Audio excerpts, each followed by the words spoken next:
then drag both men to the back. Cut to a challenge- second camera. The first suspect, still pointing the gun, pushes the worker around.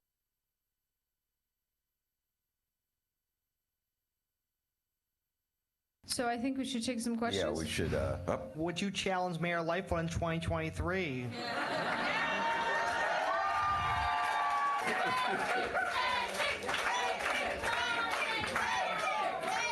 I'm not gonna dismiss it and say poo-poo. It's actually very flattering for people to see my leadership in this moment. Look, I am a black girl from South Bend, Indiana, who has been told to sit down and shut up her whole life.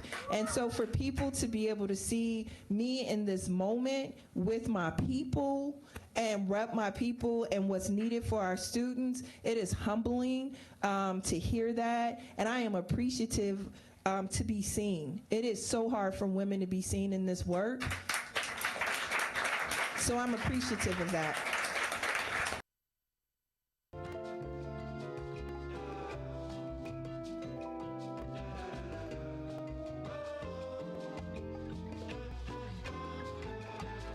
This Ben Joravsky Show Benny J bonus interview is brought to you in part by the International Association of Machinists and Aerospace Workers, Local 126 and District 8, the International Brotherhood of Electrical Workers, Local 9, the International Union of Operating Engineers, Local 150, and the Chicago Federation of Labor. Benny J, take it away. It's bonus time on the Ben Joravsky Show. As I speak, it is Friday, November 1st. Damn, it's November already, D. Friday, November 1st, 2019. Of course, this is a podcast. You can be listening to it anytime. And as we always do in bonus time on the Ben Joravsky Show, I ask my distinguished guest to introduce him or herself.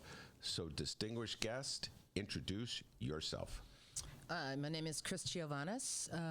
I am the communications director for the Chicago Teachers Union, a lifelong Chicagoan, born in South Chicago Community Hospital many, many, many decades ago, and a proud fellow worker and street agitator for as many of those decades as I can remember. Street agitator would be a suffice description of Chris, and I've known Chris for like 4,000 years. I'd be calling her up. She was leading the charge in the early O's against the war in Iraq, and as such, she would be filling me in. At the time, I believe you were working for one. Were you working for the Strogers then as a communications? I was working for Cook County government. I worked for three different presidents in Cook County government.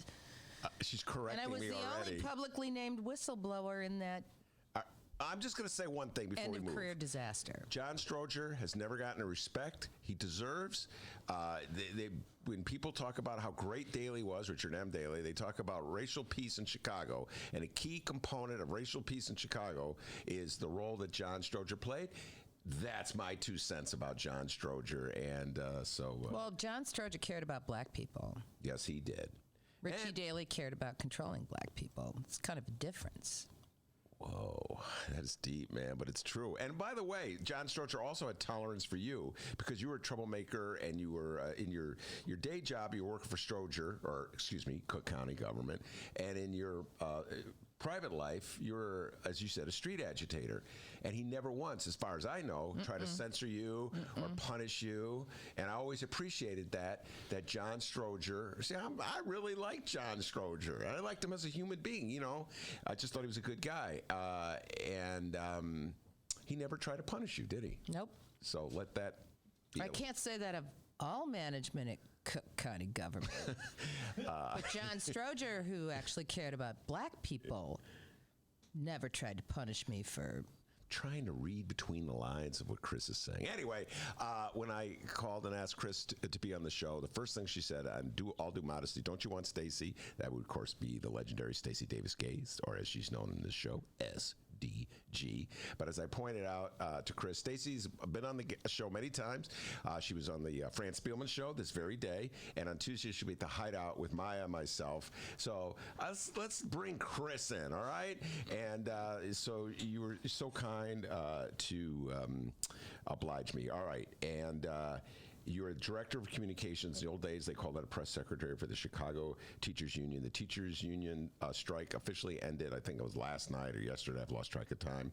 So just in the most general sense, Chris, what was accomplished? What's your overall view of what just went down with this teacher strike? Well, I think one of the most important things about this strike and the essentially year-long contract fight that preceded the strike is that it beat back the legal fiction that we don't have the right to actually ask for what our students and their families need. And we don't have the right to enshrine that in language that is as enforceable for our families as a contract with Sodexo or Aramark is in CPS, even though they do a terrible job with the hundreds and hundreds of millions of dollars that they get.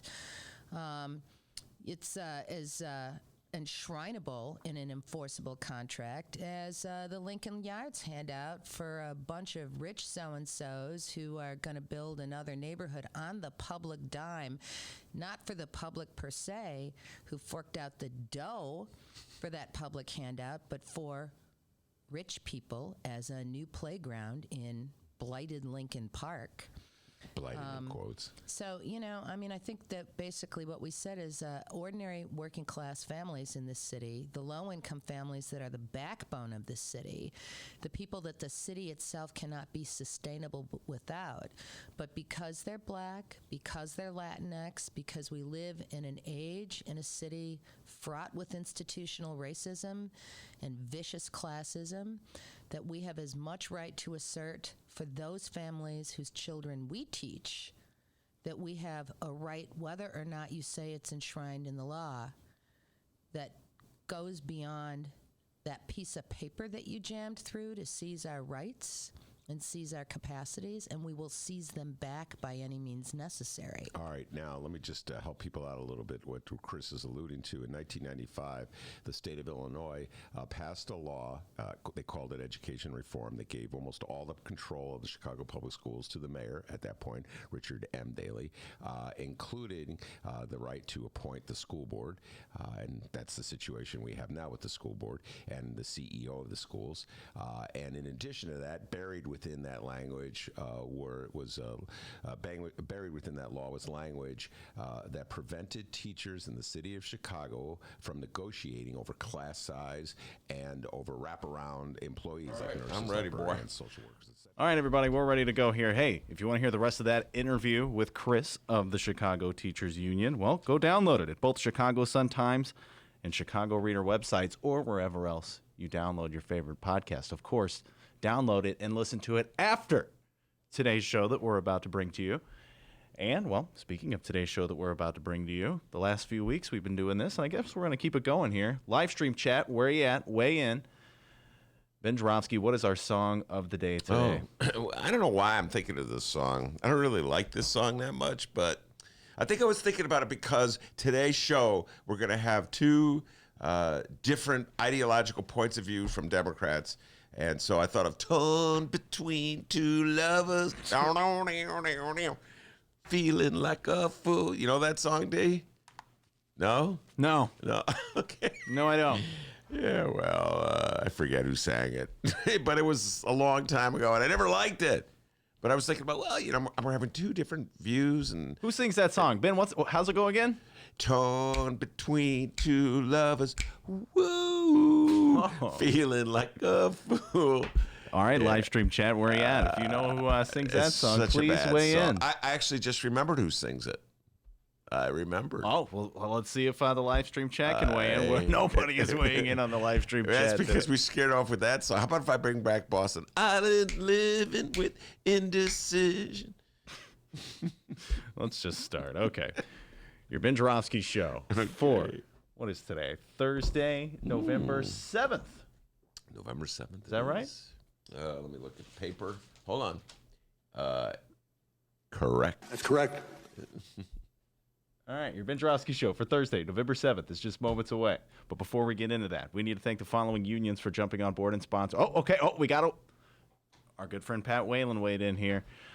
Torn between two lovers. Ben, what artist did you say that was? Well, I think it's a woman named Mary McGregor. That's correct. Wow.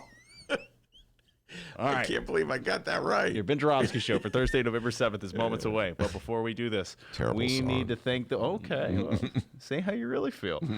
But before we get into that, we need to thank the following unions for sponsoring this program. The International Association of Machinists and Aerospace Workers, Local 126 and District 8. You guys are awesome. The International Brotherhood of Electrical Workers, Local 9. If I ever need electrical work, I'm going to you. And the International Union of Operating Engineers, Local 150. Those unions are awesome. Thank you. And, of course, today's program is brought to you by our dear friends at the Chicago Federation of Labor. That's that interview. I got to stop that real quick. Hang We were tight. able to win a contract. All right, Ben, can you sing that song of the day for us again, please? Do you remember it? Yes. Torn between two lovers. I added the guitar like Jimmy Page. Like Led Zeppelin did it. Yeah, torn between two lovers. The Ben Joravsky Show starts now.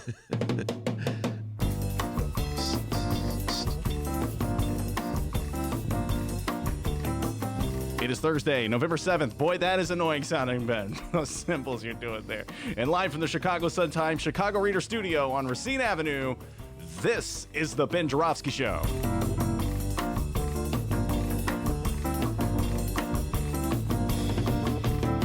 Today on the program, In These Times, writer Miles Kampf-Lassin is back.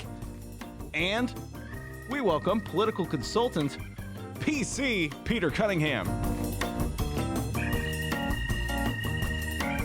And now your host, Chicago Reader columnist Ben Joravsky. Hello, everybody. Ben Joravsky here. We're calling this Trash Talk Thursday, and here's why. Well, Tuesday's election results have revived Democratic spirits. Man, we're Democrats in a funk. I know this because I live among many Democrats. I'm surrounded by Democrats. And everywhere I was going for the last couple of weeks, Democrats were starting to say, I got this feeling, Ben, that Trump's going to win. I got this feeling, That's Ben. a new impression you got there. Is that anybody in particular? Anybody No, that's we know? just like Democrats in the doldrums. You know, I got this feeling, Ben. Trump's going to win. This feeling, Ben. We can't beat him. He's so good. He's so strong. Oh, I'm so depressed. Oh. That's how Democrats have been talking for the last 2 weeks, D. You know, they like read an article in the paper where Trump has a rally, and one of those Trump rallies where he beats his chest. I'm Donald Trump. Yeah, woo. Democrats are losers. Woo. Fake news. Woo. The crowd's going crazy, and they're throwing their hands in the air, wearing their little MAGA hats and everything. And then over here in Chicago, Democrats, we're going to lose. Ben, we're going to lose. Oh. That's, what it is. Part of the reason some of these Democrats that I talk to are not fight fans, D, and they don't follow wrestling, for instance. They don't know what Donald Trump is doing.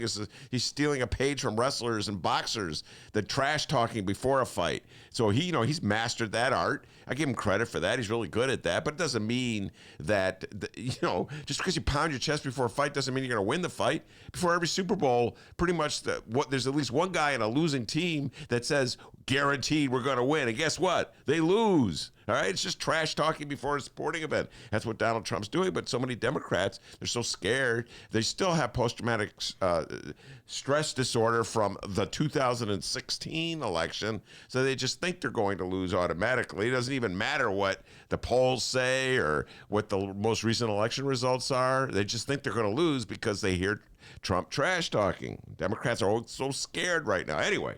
So what happened on Tuesday? First of all, Virginia, we talked about it already. The Dems swept the House. They swept it. They got the House. They got the Senate. They got the governor's seat. That means they get to draw the maps. Terry Cosgrove is so happy he's doing backflips. I said that yesterday. I'll say it again.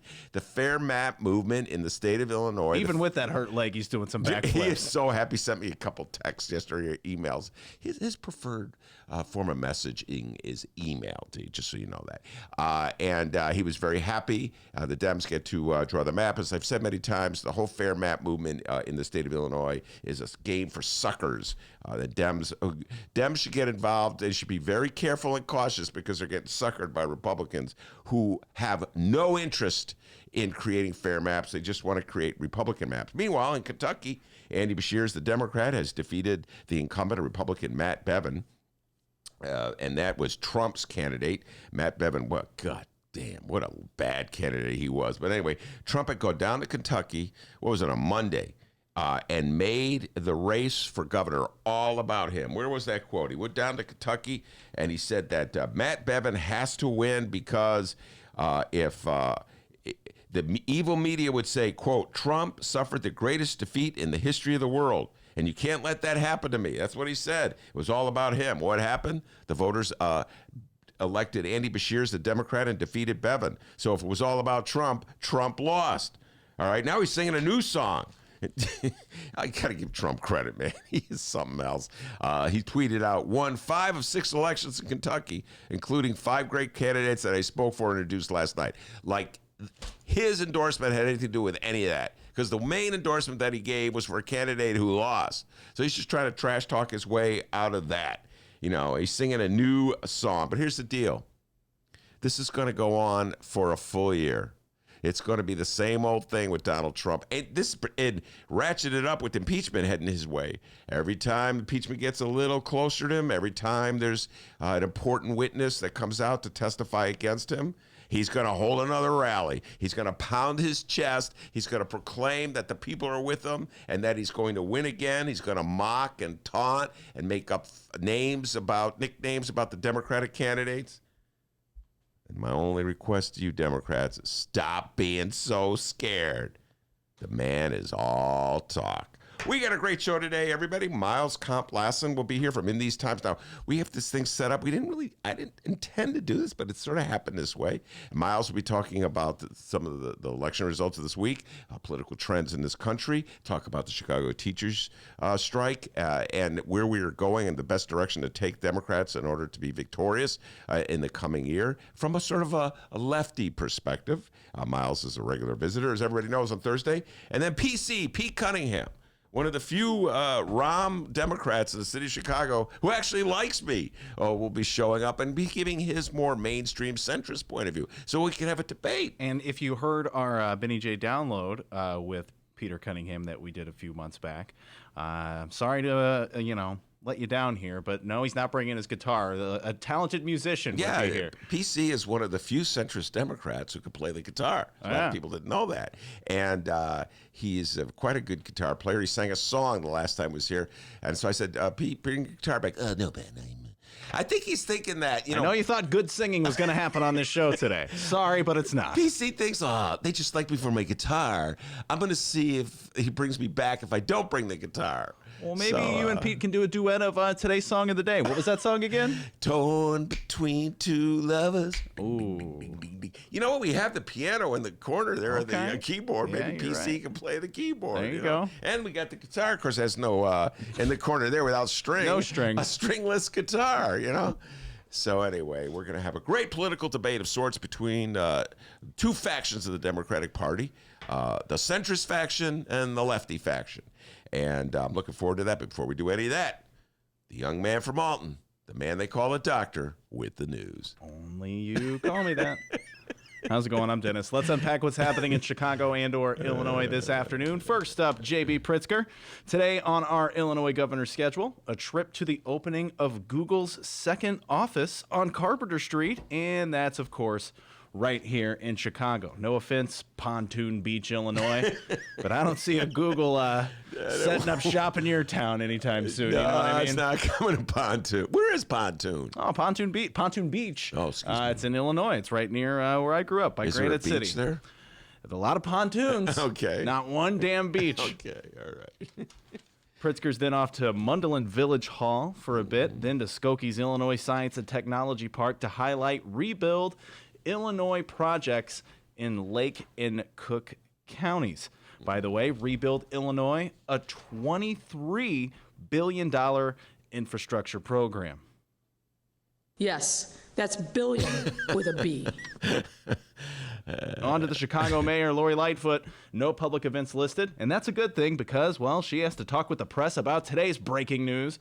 We talked about it yesterday. Chicago Police Superintendent Eddie Johnson. Will he retire this week or won't he retire this week? Oh, my God. We've all been freaking out about it. Not really. The following comes from the Chicago Sun-Times and Sam Charles. Chicago Police Superintendent Eddie Johnson announced his retirement today. Yes, it happened. By recalling his upbringing in Chicago and thanking the mayor who plucked him from obscurity and put him in charge of the department 3.5 years ago. We have some quotes from the soon-to-be former superintendent. He's going to serve until the end of the year. And here's a quote you'll never hear from our host, Ben Joravsky. Quote, Rahm Emanuel saw something in me that I didn't see in myself.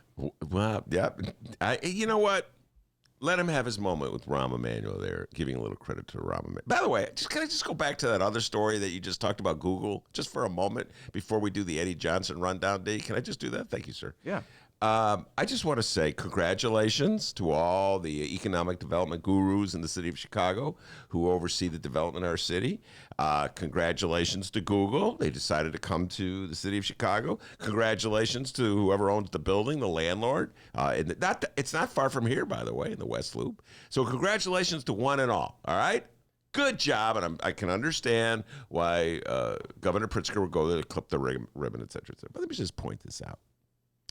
No public dollars, as far as I could tell, were expended to bring Google here. All right, I'm just throwing this out there. So if Google will go to the West Loop, if the West Loop is such a booming area, why do we have to spend all that money to subsidize the development of the Lincoln Yards development, which is just down the street? Just throwing that out there, D, okay? Throwing that out there. If the city is developing on its own, if the Googles of the world are coming here as opposed to, what's the name of the town in downstate Illinois? Pontoon Beach. Pontoon Beach. If the Googles of the world are saying, Pontoon Beach, or the West Loop, and they decide the West Loop, then why do we have to give him more money to come here, D? Just throwing that out there. You know, sometimes people in the city of Chicago they have a faulty memory. You know, they go, oh, wow, what a great city we are. Google's coming here. And they forget that just, 6 months ago? We had to spend, dedicate, I should say, $1.3 billion to get Lincoln Yard here. So just throw that out there. Think about it, everybody. All right, back to Eddie Johnson. Just had to throw that out. Anything you'd like to say about that? Eddie Johnson announcing Eddie Johnson today. owes his political career. The line you said, he owes his appointment to Rahm Emanuel. So I think it's only appropriate that he thank Rahm Emanuel. I'm a big believer in loyalty, D. People do things for you. You know, you should give them a shout out and thank them and show some appreciation. And Rahm Emanuel appointed him. It was in the aftermath, of course, of the release of the Laquan McDonald video when the last police chief, Gary Big Mac McCarthy, your favorite police chief, Rahm had to figure out, who do I blame for the Laquan McDonald video surfacing at this time after it's been repressed for all these months? And who do I blame for the antipathy and the hostility to the city that was erupting all over because it was apparently obvious, it was obvious to everybody that there was a contrived case manufactured regarding the shooting of Laquan McDonald? I know. I'll throw Gary McCarthy under the bus. So he threw Gary. It's interesting. I never hear Gary McCarthy go around thanking Rahm Emanuel for seeing something in him that he didn't see himself. You know, because Rahm gave Gary McCarthy his big break too, D, right? So anyway, I think it's appropriate, D, that Eddie Johnson thank Rahm Emanuel. So what about that final quote? Rahm Emanuel saw something in me that I didn't see in myself. Do you ever see yourself saying that in your... About Rahm Emanuel? Yeah. No. I don't think Rahm Emanuel ever saw anything in me that he would like. You know what I'm saying? So, although there was one point where I interviewed him and we shared a ride. We drove around the city when I was doing a profile. Rahm was really good at that. Like when he was doing profiles, reporters were doing profiles of him, he would ask, why don't you come for a drive? That's like the standard I'm sure thing. that went really well based on the relationship you have now with him. I think that was the high point of the relationship. Although the driver was kind of fast, I would every now and then ask, could you go a little slower? All right, let's keep doing quotes here from Eddie Johnson here. Quote, it's time for someone else to pin these 4 stars to their shoulders. He says here, these stars sometimes feel like carrying the weight of the world. Of course, he was joined by Mayor Lightfoot at his announcement. We have quotes from Mayor Lightfoot as well. I tried finding an audio of this. I had trouble finding it, so we're just going to read the quotes here. Here's Lightfoot talking about Eddie Johnson. Oh, no, he had one more quote about Mayor Lightfoot, Eddie Johnson did. He said, I am privileged to call her now my friend and also my boss, Johnson said to the mayor. All right, now the Lightfoot quotes about Johnson. The mayor said at the top, quote, it's an understatement to say the position of superintendent is demanding, she said, adding, we wish him nothing but the best. She also praised his dealings with the public and his decision to boycott a recent speech in Chicago by President Donald Trump, saying that Johnson showed the city over and over again, but particularly in that act, that he loves this city and he will fight for our values no matter what.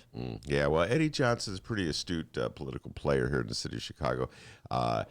And I do give him credit for boycotting that Trump speech, but it was a politically astute decision as well. Donald Trump obviously is exceedingly unpopular in the city of Chicago, as well he should be. He's always using Chicago to trash Democrats and Democratic leaders, and he's always talking about the crime in Chicago. He never does anything to help us solve the crime. So it was a politically astute move by Eddie Johnson, and I also think the right one to boycott that speech. I also remember, Eddie Johnson, he's a very astute political player in general. If you recall when Father Pfleger had the march that shut down the Dan Ryan, when was that? That would have been... those were our radio days. A radio day. I can tell you that much. Yeah, it was radio days and it was summer. So I want to say it was the early summer of 2018, perhaps. Whatever it was. It was before. No, it was before the. It was before the mayoral election. Let's say 2018. Anyway, and he joined the marchers. When he joined Pfleger in that march. So it was a very astute move by Johnson in that moment, too, standing with Pfleger and the marchers as opposed to being with Bruce Rauner, who was the governor, who was ordering the marchers off the Dan Ryan and saying they were a threat to safety. So he's a very shrewd political player. You have to be if you're going to be the police superintendent. It's a very political job, and exceedingly difficult in the city of Chicago for many reasons, but one of the reasons is that the Fraternal Order Police, which is the largest union for the police officers, it has moved to the right and has essentially allied itself, politically speaking, with the Trump faction, whatever there is in the city of Chicago. So, to have the union, which represents your workers, be so far out of the mainstream of Chicago voters, that puts you in a very awkward situation as well. So I think overall, Eddie Johnson deserves high marks from the political end of the job, handling the political end of the job. So we've heard from the guy who's resigning, Superintendent Eddie Johnson. We've heard from the mayor who has to deal with the next chore, replacing him. If it ain't one thing, it's another. Hey, Mayor Lightfoot. But what about those in Lori Lightfoot's city council? Well, wonder no more, because they have weighed in. And if you're a Benny J. Show devotee, you know what that means. Yes, it's time for another episode of Ben Joravsky's favorite daily Chicago political soap opera. It's time for a mayor and her alderman. A mayor and her alderman. I like the little fadeaway. Alderman. Following comes from the Chicago Sun-Times and the one and only Fran the Woman Spielman. Alderman interviewed today, would like to see Mayor Lori Lightfoot choose an insider to replace retiring Superintendent Eddie Johnson. We have a quote here from Alderman Matt O'Shea. Ben, pop quiz. Who's the alderman? Matt O'Shea, what ward is he from? Alderman Matthew O'Shea is the alderman, as you know, of the 19th ward. Now for 10 trivia points. What frequent guest on the Ben Joravsky Show, grew up in the 19th ward? Oh, my Lord. Oh, Doris Davenport. No, I'll give you, she's from New York. Oh. I'll give you a hint. This guest will be here today. Pete Cunningham. No, PC's from New York, too. Denise at the front desk. No, Denise is, I can't believe I know these things. Denise is from the southeast side of Chicago. She went to Chicago Vocational High School. The guest coming in today. God, all that reefer you smoked back in the day. Miles Kampf-Lassin. Oh. Yeah, he's from Beverly, 19th Ward. That's correct. Thank you, Robert Mueller. All right. Alderman interviewed Thursday said they'd like to see an insider replace retiring Superintendent Eddie Johnson. Here's Matt O'Shea. Quote, "We need to make sure morale stays up and that the men and women in the police department believe someone's got their back. If you talk to them, they would say it should be someone from inside." Okay. Well, the last one was from Eddie Johnson was on the inside. All right. All right, we got here. It says it's increasingly more difficult to be in law enforcement. If we could find a strong leader in the ranks, someone the men and women know and trust, that would be a smoother transition. Well, there's an argument to be made for that. Of course, there's no great corruption right now erupting. I'm trying to think of like scandals in the past where a mayor would say, I have to go outside of the city. Then there was always the struggle. You bring in an outsider, the outsider's trying to figure out the city, learn the city, get the ropes, and then everybody's trying to take advantage of him because they think the new boss is weak. So there's always, it's always a little difficult for an outsider. I'm trying to think of an outsider. Gary Big Mac McCarthy did a pretty good job of acclimating himself with the police department. And by the time he was unpopular, as I recall, near the end of his term with the police department, but as soon as Rahm threw him under the bus, his popularity rose. I guess, what's that saying, D? Wait, how does that go? The enemy of my enemy is my friend, or whatever it is. So that's how it is with Gary Big Mac McCarthy. Wrong out. All right. If Lightfoot is open to choosing Johnson's successor from within the ranks, Alderman O'Shea has a dark horse candidate whom he believes that has pedigree in him. So it's a male. Before we find out his pick, Ben, do you have any picks? No. This is not one thing I do. This is a common game that people who really are obsessed with the Chicago Police Department play. Well, there's this guy and that guy. Like Sam Charles did a great job in today's Sun-Times with Fran Spielman of putting on the leading contenders, and they know these people. Like Eugene Williams. Do you know who Eugene Williams is?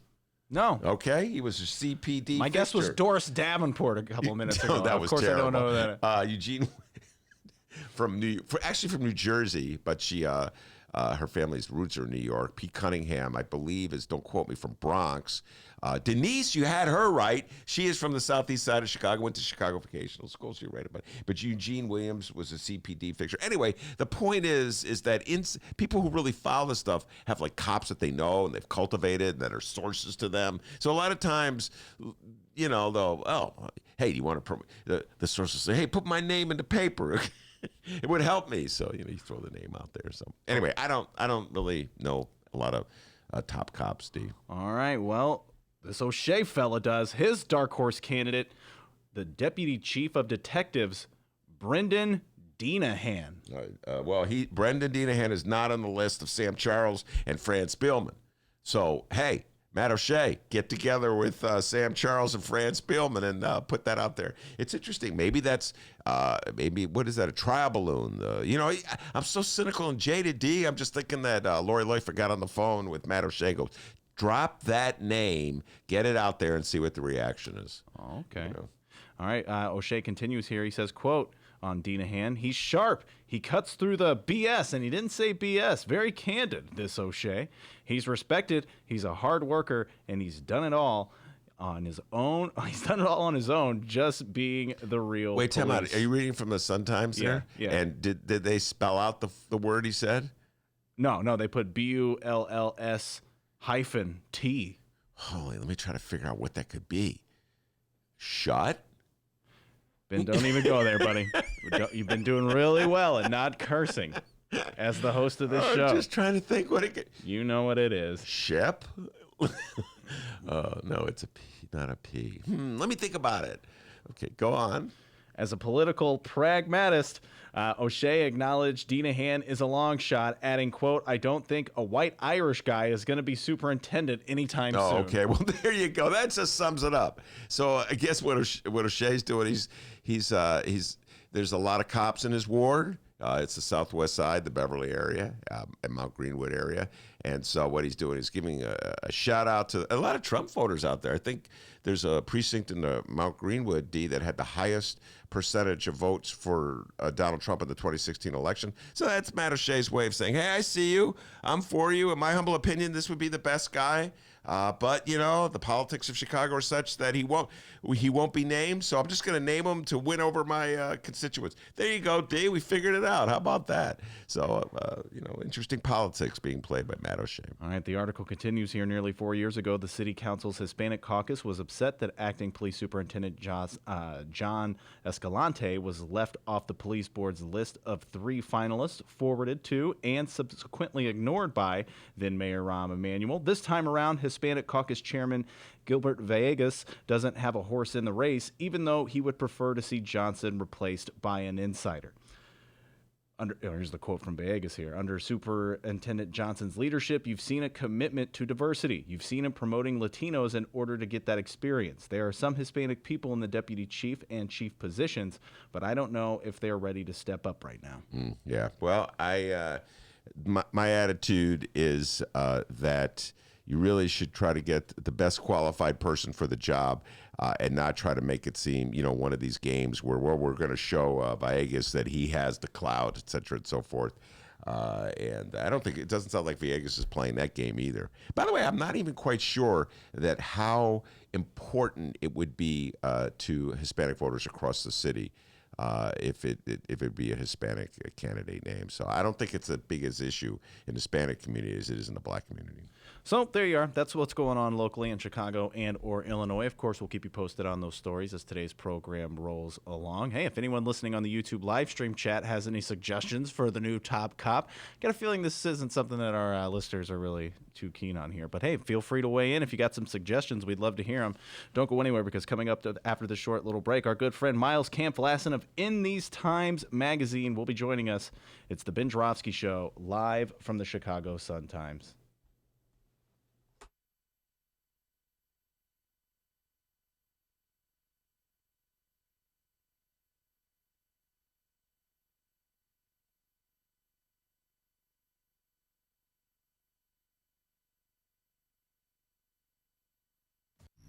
The Ben Joravsky Show is supported by Northwestern University's part-time master's program in literature and liberal studies. Students learn from dynamic and diverse faculty as they build advanced skills for critical analysis, writing, and research. Evening classes are held on Northwestern's Evanston and Chicago campuses. The spring quarter application deadline is January 15th. Learn more at sps.northwestern.edu/masters.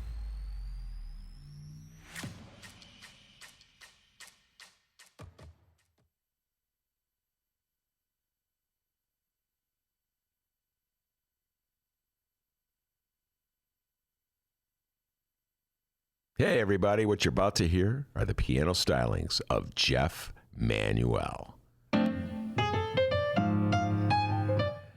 Man, listen to Jeff go. Jeff Manuel has been playing piano around Chicago for years. He's played for conventions, for celebrities, played in basement bars with blues bands. He's played at prestigious social clubs, fine restaurants, and in the intimacy of private homes. Book Jeff Manuel at jeffmanuelpianist.com. Don't worry, I'll spell his name at the end of this commercial. You know what Chicago Magazine said? They said that Jeff Manuel is, quote, as comfortable with Chopin as he is with Cole Porter. He's excellent and his performance is joyous. He offers an elegant stream of compositions and interpretations that entertains the mind but won't hurt the ears. To hear more of Jeff Manuel's work and to book Jeff for your next event, go to jeffmanuelpianist.com. I'm going to spell it out for you, people. J-E-F-F. M as in Mary, A, N as in Nancy, UELPIANIST.com. Take it away, Jeff Manuel.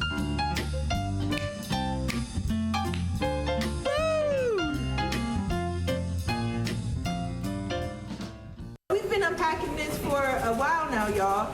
That's the issue there, and we're still being told, no, look, it doesn't make sense to us as it doesn't make sense to you, and here we are. So when people say teachers have not compromised or that we want everything and we've given nothing, not true. Not true.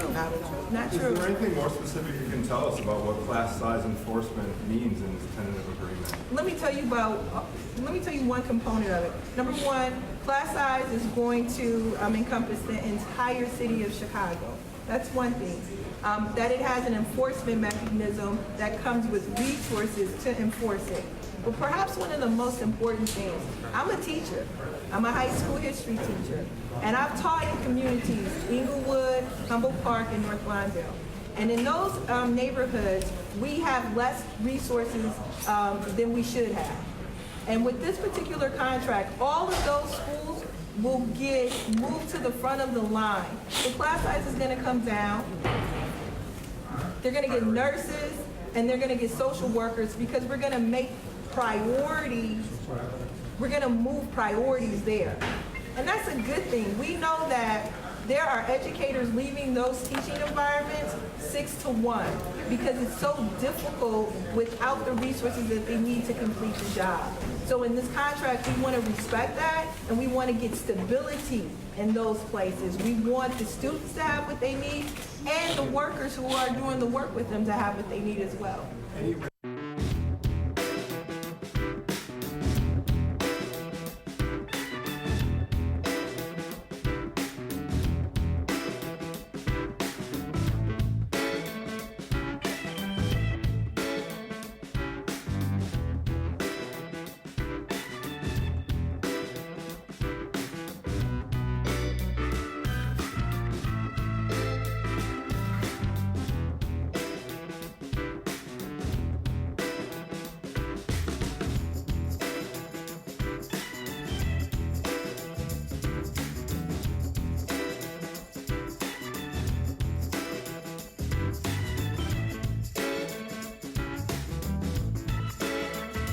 Break over. Welcome back to the Ben Joravsky Show, live from the Chicago Sun-Times. Miles Kampf-Lassin is in the studios here every Thursday from In These Times, Jacobin Magazine, the 19th Ward, Beverly, Whitney Young, all those things. Before I bring Miles on, I have to say it's the best of issue for the Chicago Reader, my beloved reader. I've been working at the Reader for 5 billion years. And so good news And no, it's just good news, D. All right, I'm going to be a good sport about it. Best podcast was not our podcast. No.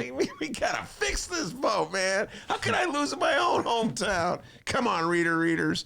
Anyway, so I have to be real. I'm going to be a good sport about it. And the best podcast went to Being Earnest. No, please make this. Runner-up was Being Earnest. Please make this. That's Dennis's favorite podcast.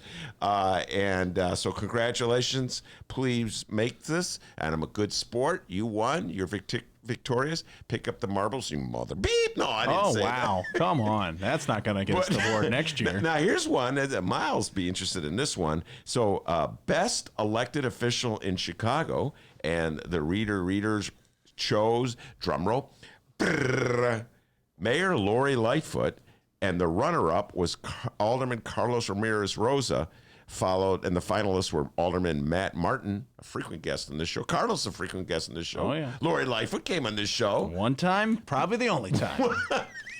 And Lori Lightfoot, if you remember, Lori, Mayor Lightfoot, you were very good friends with Dr. D at the Labor Day parade. Remember that?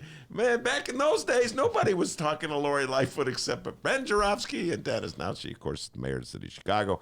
Anyway, Miles, what do you make of that? Either readers are schizophrenic or they, Lori Lightfoot people stuffed the ballot box because you have the three finalists. You got Anna Valencia, the city clerk, Matt Martin, the alderman Carlos Ramirez Rosa, and then Mayor Lori Lightfoot. Rosa and Martin, of course, are lefties. Yeah. They're part of the United Working Families. Yeah. And Lori Lightfoot is more of a centrist. What do you make of this? I mean, that's a pretty wide political gulf. I think it shows the reader is distributed across the city. Lori Lightfoot, she did win every ward in the city. She's still, I think, retains some popularity. She's certainly the most well-known political That's figure. probably what it is. Because here you in go. terms of a popularity contest. All right, now let's see if you can guess. Do you know the answers to these things yet? I haven't seen All right, here you go. I did see the only one I saw is my beloved Hideout won Best Music Venue, which makes me very happy. Timmy T's doing backflips right now. Tim Tutton, one of the co-owners of the Hideout. Anyway, best elected official in Cook County. Who do you think was victorious? Tony? Yeah. I'm telling you, man, this, you see, you got Lori Best in Chicago, Tony Best in Cook County. They ran against each other. I think what readers were saying, I don't know, we're just going to name the only ones we know. And so that's what they would. Here you go. If you can do this, I will buy you waffles at that waffle shop on Madison. Here we go. Who was in second place for Cook County? I hope that it was Brandon Johnson. Cook County Commissioner now. Wow, you're asking too much of people in the city of Chicago to name a Cook County Commissioner other than the people in this room who, political geeks. Kim Fox. Oh, okay. Well, so I'm kind of going along with the idea that it was, in terms of politicians anyway. It's popularity. What do you expect? It's hard for any alderman to become, the most popular person in the city when they serve a ward, one of 50 wards. So I think it kind of makes sense. I haven't seen back previous years. I'd imagine. I can't imagine Rahm would ever have won such a poll, but I imagine it's people with citywide. Platforms. It's funny in the Reader. I can't remember if Rahm ever won. I know that that'd be a bit Mayor of a shocker. Pawar has been big. See, the categories have changed. I don't know if it's best alderman or best elected official. I remember a Mayor Pawar one who's the alderman of the 47th ward, and he sent me an email, a text. Hey, look at this. I imagine also some of the voting. The voting has been open for a while on this before the teacher strike, so possible some of these people voted before. Well, now let's sides were drawn. Let's talk teacher strike. You reminded me that you were in studio last Thursday when Dennis announced that a tentative agreement in May. I've lost track of when things happened. So what's your just sort of takeaway when you? Well, it seems like it's been longer than a week since that wrapped up. It was such a monumental event in the city and really, in the country in terms of, the coverage that it received, and really that was the, introductory big political experience and test for Mayor Lightfoot. After she got in, she has a number now. I mean, you talked about Eddie Johnson being replaced. She's trying to move her agenda through Springfield, but the takeaways that I saw from this were there was not much pro CPS, pro Lightfoot administration spin. I saw in national coverage of this. It seems like the takeaway is the teachers. It was kind of always going to end this way, I think, in the sense that the teachers were not going to accept a contract that did not address the basic demands that they had around class size, around staffing, and trying to build in some of these other protections like sanctuary schools and so forth. And, from the beginning, the mayor's negotiating position was just, we're not going to do that. There's no money. This is our last offer. This is our best offer. She's sending letters to Jesse Sharkey saying, go back to school, all this kind of provocations. And ultimately, of course, they folded, not as much as they could have. I mean, some of the teachers obviously wanted to stay out on strike. They still haven't ratified the agreement, though I think it will ultimately get ratified. People were, not willing to go back to school until they got some of their demands met. And certainly they got $35 million for class size. They got, protections around seniority. They got, all kinds of things that were not in the initial offer. So I think there's no way to look at it other than the teachers went on strike. They won more, Lightfoot capitulated, and as did CPS and a number of these issues. And as a result, kids are back in class. It's a 5-year contract for the next 5 years. So we're going to see more and more investments in our public schools. That's, complete sea change from where things were during the last teacher strike in 2012, when it was all kind of defensive efforts to resist cuts. And, you saw the charter school movement mounting at that time. Now there's, basically a moratorium on new charters that are approved by the district. So it's really I think, changed the way that public education is going to be seen in this town. And the teachers are to thank for it. I mean, it would not have been possible. And, anybody who says that at this point that like the teachers were being selfish, that this was some selfish thing, just look what happened. I mean, they sacrificed 6 days of pay, which I think said like that, added up to about 3% of their pay to get lower class sizes for students, to get, more staffing, more social workers. So you can't look at it, I don't think, any other way than the teachers made a pretty big sacrifice on this. And what's really upsetting is you see the rhetoric coming out of the administration saying they're going to save, $70 million from these 6 days. These are savings. As Stacey Davis Gates said at your First Tuesday show, it's theft. That's money that would have gone to teachers that they're not paying them out. So it's not really savings. I mean, that's such a austerity-minded way of looking at how the city budget works. Well, what it shows is that this larger political struggle is continuing. I don't even know I'm going to think this through before I say this, Miles. I don't even know if political is the right word to use to describe the struggle. I keep thinking it's personal. But it folds into the political. The guest coming on after you will be Peter Cunningham, who is more of a centrist Democrat. So pretty much the way I've booked today's show is I'm going to be asking you the questions, getting your responses, and then ask the same questions from the centrist and see what he says. Let's get the kind of interesting contrast. But how do I put this? The Dennis's favorite editorial board, the Chicago Tribune. Love it. I just did. Big fan of that. What is his name? Cass? I'm sorry. I just had to do that. I didn't mean to do that, but I just had to. No, I love it. The Chicago Tribune editorial board claimed there was a silent majority of Chicagoans who believed. It's this Nixonian language. And Maya just went on a great riff the other day about how worthless the Tribune is and how nobody reads it. And the editorial board, that is, not the great journalists that work for it, and the paper. There's the actual reporters who do the work.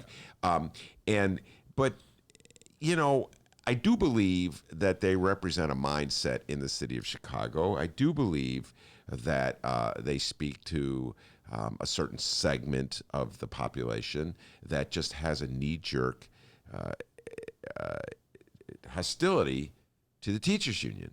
So what's your sense of it? What's your sense of how it plays out politically in the city of Chicago between people who just have that knee-jerk sense that they don't like the teachers, and people like me. I'm just very much open about it.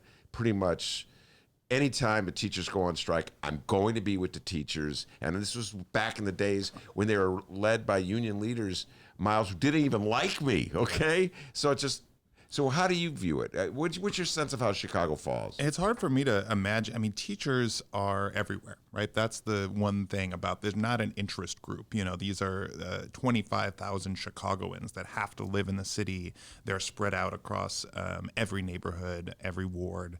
And they're working class people. The teachers are not rich. People might say, oh, they make more money than me or something. Teachers are working class people, and they are, the people that make up Chicago. They're the people that some are reading the Tribune, maybe not the editorial pages of it, but certainly the journalism. And the media class in the city, I mean, the people that run the editorial boards, they're trying to protect the vision of Chicago that was really set forth, I think, by Daley, but certainly by Rahm as well, of building this world-class city, as they call it, which is basically bringing in as many corporate headquarters as possible, building up these glitzy luxury developments like Lincoln Yards, having Chicago be the city of the future, which has become at the expense, of course, of the poor and working class people that have made Chicago such a vibrant cultural hub for our entire lifetimes. So I don't think that it's a surprise that they are against any attempts to redistribute money and redistribute resources in the city towards the people that need them most, which are the students that attend Chicago public schools, who are 90% people of color, who are tend to be low income, the people that are expendable essentially to the types of folks who who work at Sterling Bay and want to see us build more skyscrapers. That we've seen how that's played out, and in some cities, like New Orleans, when they rebuilt public education, really there was taken an axe to, and it was new charter schools. Now, what we've seen in Chicago is the CTU organized those charter schools and got them into unions themselves, and are working to build in protections for students and for teachers, so there's actual longevity. With charter schools, you see this massively high turnover rate because of the conditions in the schools, the treatments of teachers, and so forth. So I think that that's I'm not surprised that this is how it's played out, that the John Casses of the world are screaming at the teachers for being too selfish, and they should have taken the deal and everything like that.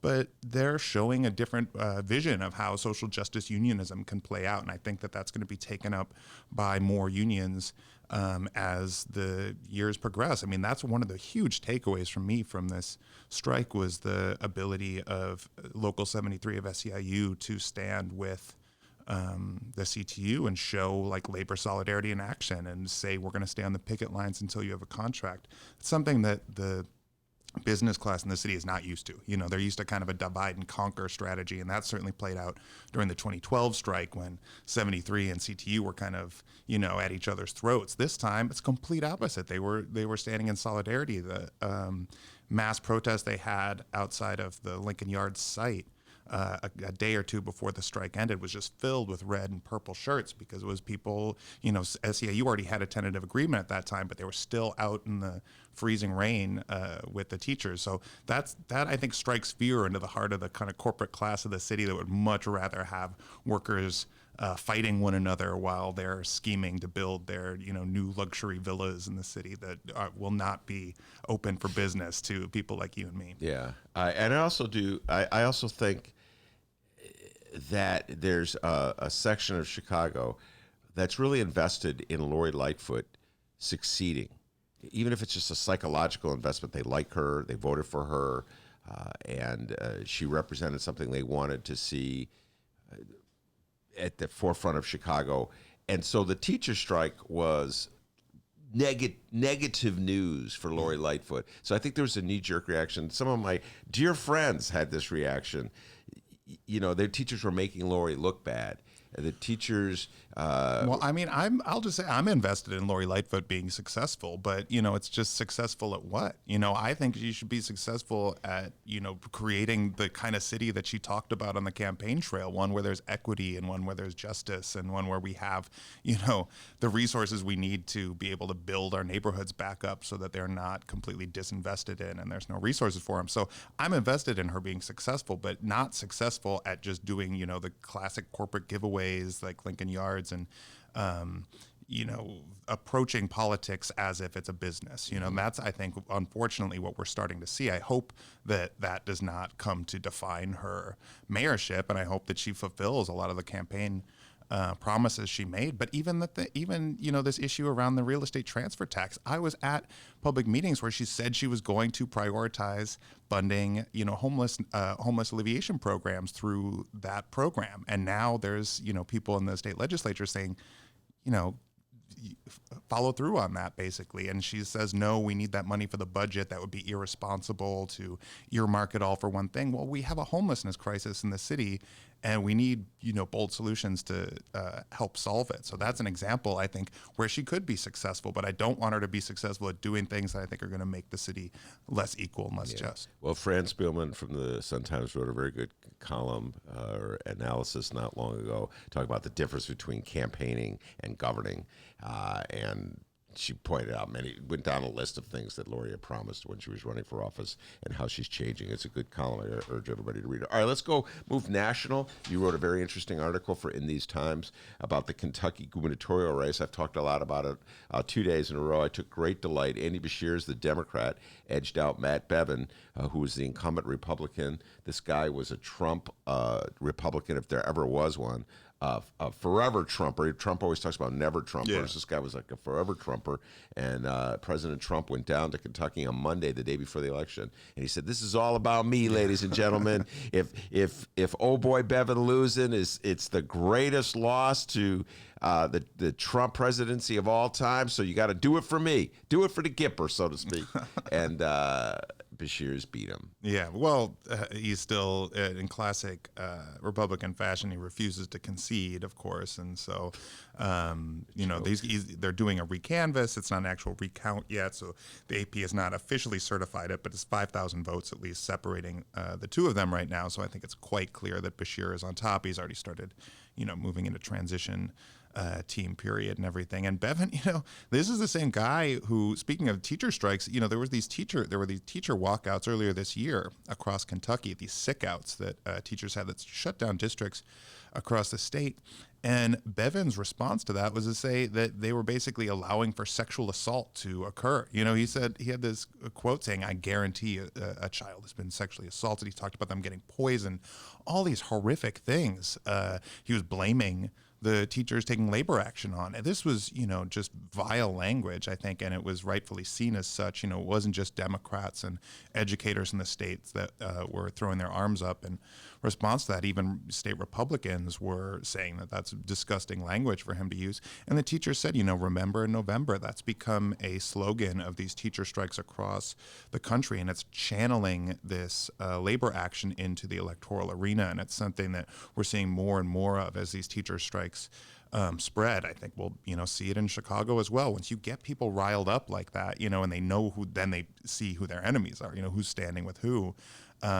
You saw the turnout soared in urban areas and more progressive areas of the state. The same type of voters who, number one, are sick of Donald Trump, a president that is just cannot find a scandal he doesn't, throw his arms around. He's, one of the most corrupt presidents ever, probably the most corrupt in terms of how he's personally benefiting himself through the presidency. And then the Republicans are, pursuing this insanely craven agenda. What Bevin had done, he tried to institute these work requirements for Medicaid recipients. So you had to, hit these benchmarks in order to receive basic health care programs. And this is the poorest people in the state of Kentucky.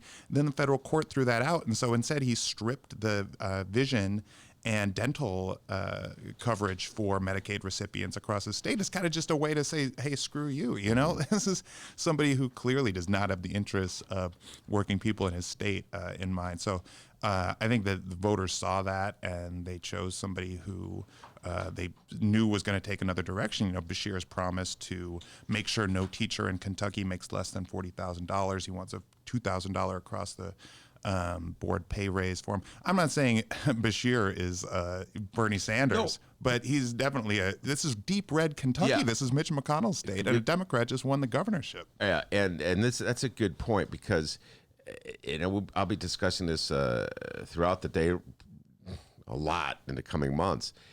Think about this. Kentucky symbolizes both aspects of the debate, both sides of the great debate that we've been having about how the Democrats should proceed. Think about this now. They had a very mainstream centrist candidate in Bashir's. You're right. He's no Bernie Sanders, all right? But that said, just it was a quick little aside, he got painted as Bernie Sanders anyway. Well, that's a whole other point. Yeah. That's the one good thing that Pete Buttigieg said. Yeah, his greatest contribution, and he's, by the way, backing away from it. By the way, just a little shout out. We had a great interview yesterday with Henry Davis. It'll be a bonus we're dropping this weekend, right, D? Henry Davis is probably Pete Buttigieg's biggest critic. He's a South Bend councilman. But anyway, all right, going back to the story. No matter what a Democrat does, they're going to put AOC's head on his shoulders or her shoulders, or Bernie. They're going to just say you're a commie or a social. So it's like, be yourself. All right, so Bashir's, you're absolutely correct. They painted him out to be this wild-eyed radical socialist when he's your centrist Democrat. And yet, two things here, Miles.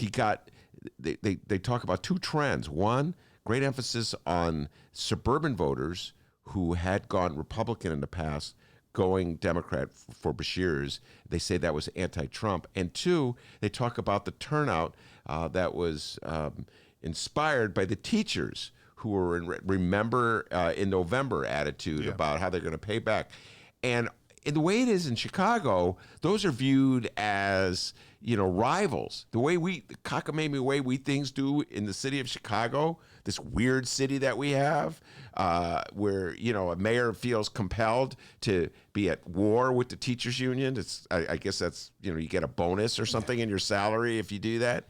And all the mayor's supporters are always hating on the teachers union. But when you go down to Kentucky, it seems to be the winning ticket is a combination of both. Yeah.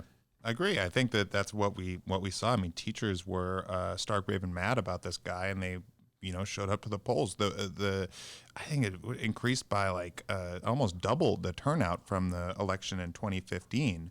It was like 1.4 million voters or something. I think it was like 700,000 last time in 2015, which is the voters who selected Bevin. So that includes some Republicans too, but it was primarily Democrats that were motivated to turn out. And I think that it has to do with people want to see a fighting Democratic Party. They want to see, Democrats that don't just run as Republican light, even if they're not going to embrace a full, Bernie Sanders left-wing platform. They've got to be willing to, fight this president because people are sick of him. I mean, he's got these insanely low approval ratings, and he just keeps on digging in his heels every single day while he's in the midst of a very serious impeachment inquiry that just gets more and more serious by the day. I mean, these public hearings are supposed to start next week. Bill Taylor is set to testify. There's news out today that John Bolton says he might be willing to testify. The House Intelligence Committee says they're not going to subpoena him, but he might, agree to actually come in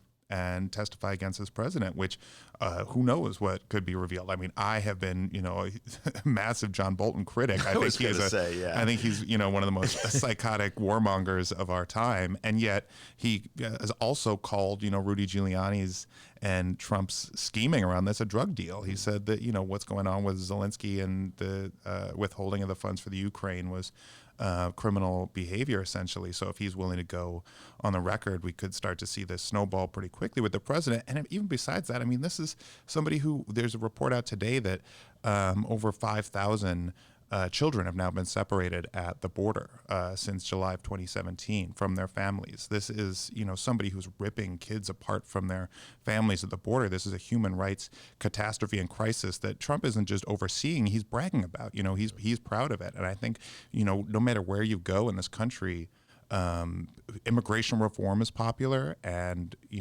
people have positive feelings about immigrants in this country because they know that's what makes America, a positive force in the world when we actually do fulfill our obligations to the rest of the world. And so I don't think that the Bevin's strategy of just throwing your arms around the president is going to be very successful for Republicans if it didn't work in Kentucky. All right, you mentioned Mitch McConnell, and he, of course, is the majority leader in the Senate. He's the Republican who controls the flow of legislation through the Senate. He bottles up Supreme Court nominees that the Democrats want, Merrick Garland being the one I'm alluding to. He is perhaps the second most powerful politician in Washington after Donald Trump. You could argue Nancy Pelosi would be in the mix too as well. Democrats have been just so frustrated by his mastery of the legislative process and his just bullying for the last, 6 years or so. There's a theory, the Meredith Shiner theory. I call it Meredith Shiner because she's a journalist, came on the show and opined it the first I'd ever heard. And she says that Mitch McConnell will turn on Donald Trump if he thinks that's what it's going to take to protect his majority in the Senate. And I said to her, no way, I will never see that happen. Donald Trump's control over Republican voters is just too strong. Mitch McConnell will chicken out at every single juncture. Yeah. Now, in light of the fact that Beshears beat Bevin in Kentucky, even though Donald Trump went down to Kentucky on Monday and said, this is all about me, do you think that Meredith could be right and that Mitch McConnell might do a flip-flop and throw Donald Trump under the bus? Well, I think the thing that you have to look at is whether, I don't think Mitch McConnell is pulling all the strings necessarily when it comes to how, Republicans across the country are running. He is controlling how they're voting in the Senate because he's the majority That's what I'm talking leader. about in terms of impeachment. Yeah. Impeachment vote. Well, that'll be, it's hard for me to ever imagine that Donald Trump will get a fair hearing in the Senate because, not only does Mitch McConnell run the Senate with an iron fist, he also knows that Donald Trump is still popular, massively popular among the Republican base, among people that vote in Republican primaries. That doesn't mean he's popular across the country, but you don't have to be when you have all, you're running for Senate in Georgia or something. The people that are going to primary anybody who comes out and opposes this president on the Republican side is going to, there's massive pressures there to conform and be willing to stand with the president. So until we see those numbers change, the amount of the Republican base that is approving of President Trump, I don't think that the Mitch McConnell's behavior is going to change because what he wants to accomplish, he's accomplishing, pushing through all these judicial nominees to these lifetime appointments that are going to change the bench in a conservative direction for decades and even generations to come. That's been Mitch McConnell's kind of grand goal throughout his entire career. So as long as he's able to continue to do that, I do agree if he thinks that it's going to be threatened, if he sees that there's the Senate could flip in 2020, that might change his behavior. But it's really hard for me to imagine Republicans fleeing from Trump rather than having his base get behind him further, because that's one thing Trump is really good at, is rallying his base, even if it is narrowing. It didn't work. He didn't rally enough of it to win in Kentucky on Tuesday. But for instance, let's go to the next state just down the road from Kentucky, Mississippi. And I don't know if you wrote about Mississippi in your roundup, but in Mississippi, Donald Trump went into, and he did the same thing. He fired up. He had one of those rallies that I was alluding to earlier in the show before you got here, Miles, that scares the heck out of so many North Side liberals that I know. They get, oh my God, we're going to lose. They start sobbing because, they see people cheering for Trump. And so he fired him up. And as a result, I think the gentleman's name is Reeves. Tate Reeves is the new governor-elect of Mississippi, a Republican, defeated Attorney General Jim Hood in that state. And so Donald Trump was successful there. The Democrats were hoping that they... Yeah. And this guy Hood, I don't know if you followed this election. Maybe I read it in your article. It could have been, I'm quoting you to you. But Hood was the Democrat who ran as I love guns. Yeah. I'm against abortion. He was the most Republican Democrat in the world. And he was trying to convince Trump voters that it wasn't a threat. Don't believe it when they say I'm Bernie Sanders. And guess what, Miles? they threw him out. Yeah. So I know what my takeaway from that is: Democrats be Democrats, because this playing like you're a Republican doesn't seem to work very well. I don't think it does either. I mean, I will admit, I think you have to, you have to be able to run and win in your district, in your state, and that requires some, changing of your rhetoric, maybe even your positions. But when it comes to very basic positions like universal health care, things like, tuition-free college, $15 minimum wage, these are massively popular programs across the board, including with Republicans, let alone Democrats. I mean, polls are showing that upwards of 75% of Democrats support some type of Medicare for All program. So when you see Rahm Emanuel taken to the pages of Washington Post to say, oh, that's going to be electoral suicide, us taking up a massively popular program. To me, it's just, it's not just cynicism. It's just his own interests. Of course, he's, as we know, he's an investment banker working for a bank that partners with healthcare companies that are profiting off the current private healthcare system. But, this type of advice to Democrats to avoid popular programs, I just don't think that flies. I mean, when Beto O'Rourke was running for Senate in Texas, he talked about universal health care, and he almost beat Ted Cruz in deep red Texas. So I don't think that these are issues that the Democrats need to deal with, and they should be willing to say, hey, yeah, we believe the government should be providing some basic services, some basic rights for our citizens. And if you want to call that socialism like they did for Bashir, go for it, and let's see what happens. I mean, that's the thing is Bevin said that he's, he has this dangerous class warfare ideology. Bashir is just talking about using government to provide, Medicaid, a basic program that all of Americans have bought into. Is like, this is the role of government.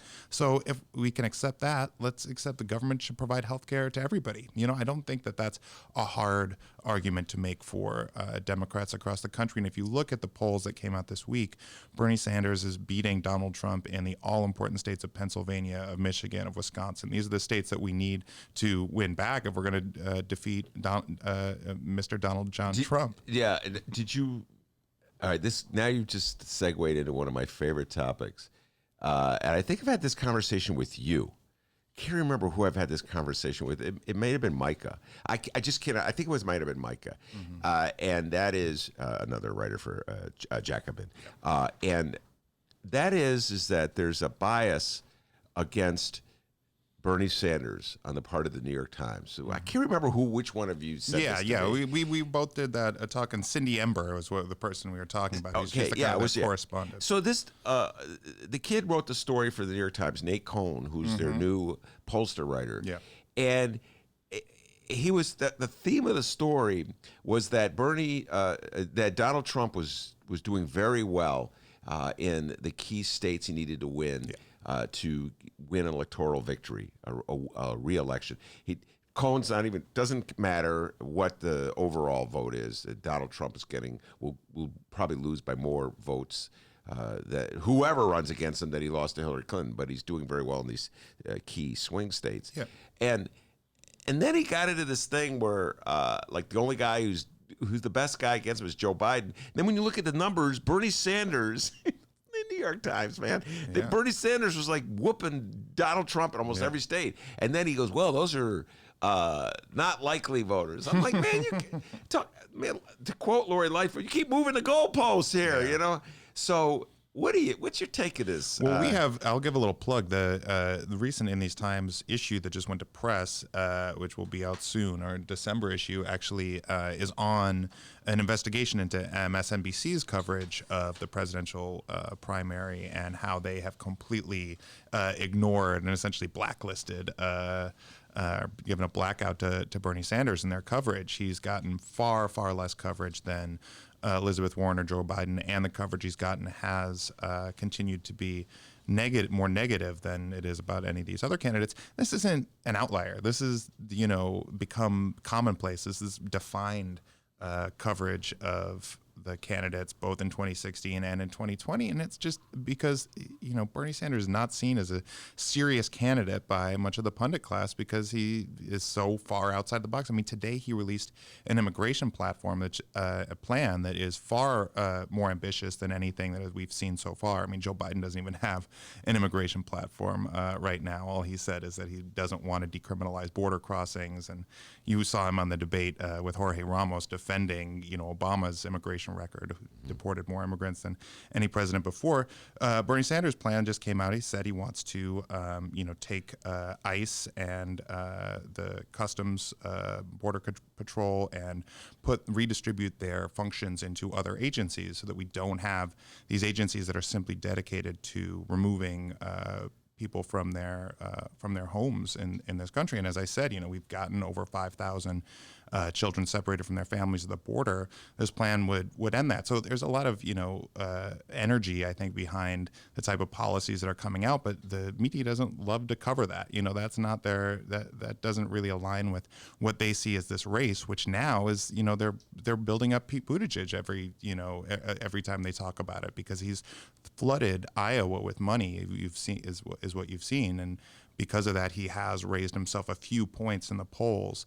I think what you're going to see, though, is that the best organized candidates are the ones that are going to win the early states, and those are, Iowa, New Hampshire, and Nevada. And the people with the most volunteer power right now are Bernie Sanders and Elizabeth Warren, certainly not Joe Biden or Pete Buttigieg. Well, do you think it'll come to a point where they'll finally turn on each other? Strategists have been predicting this for a while. Every time we have a debate, when we have the pre-debate show, people say, well, tonight's the night that Elizabeth Warren's going to go after Bernie, or tonight's the night that Bernie's going to go after Elizabeth Warren. I saw that poll. I think it was in the New York Times. I can't remember where I saw it, but it was Sanders and Warren were 1-2, and then Mayor Pete and Biden were 3-4. And everybody was bunched together. I mean, I think the top person was like 23%, and the bottom person may have been Biden at 17%. Yeah. So it was just like very close, yeah. Very close, and within the margin. So, do you sense that the lefties in the party, the left of the flank of the Democratic Party, is going to make this a serious fight? Well, I think that's what primaries are for. Yeah. I think that I don't think that there's going to be outright, quipping between Sanders and Warren at the next debate, because they have both been managed to retain their support without doing that. And the people that they need to get the support from are, the rest of the candidates in the race, including Joe Biden. And there is a very different voter makeup between the Bernie Sanders core supporters and Elizabeth Warren's right now. So I think that they'll need to win each other's voters at some point. But right now it's more about trying to, get some of the support away from Joe Biden, who, as we've seen, is falling in the polls. He can't raise money. I mean, that's the real issue, is that they've started this.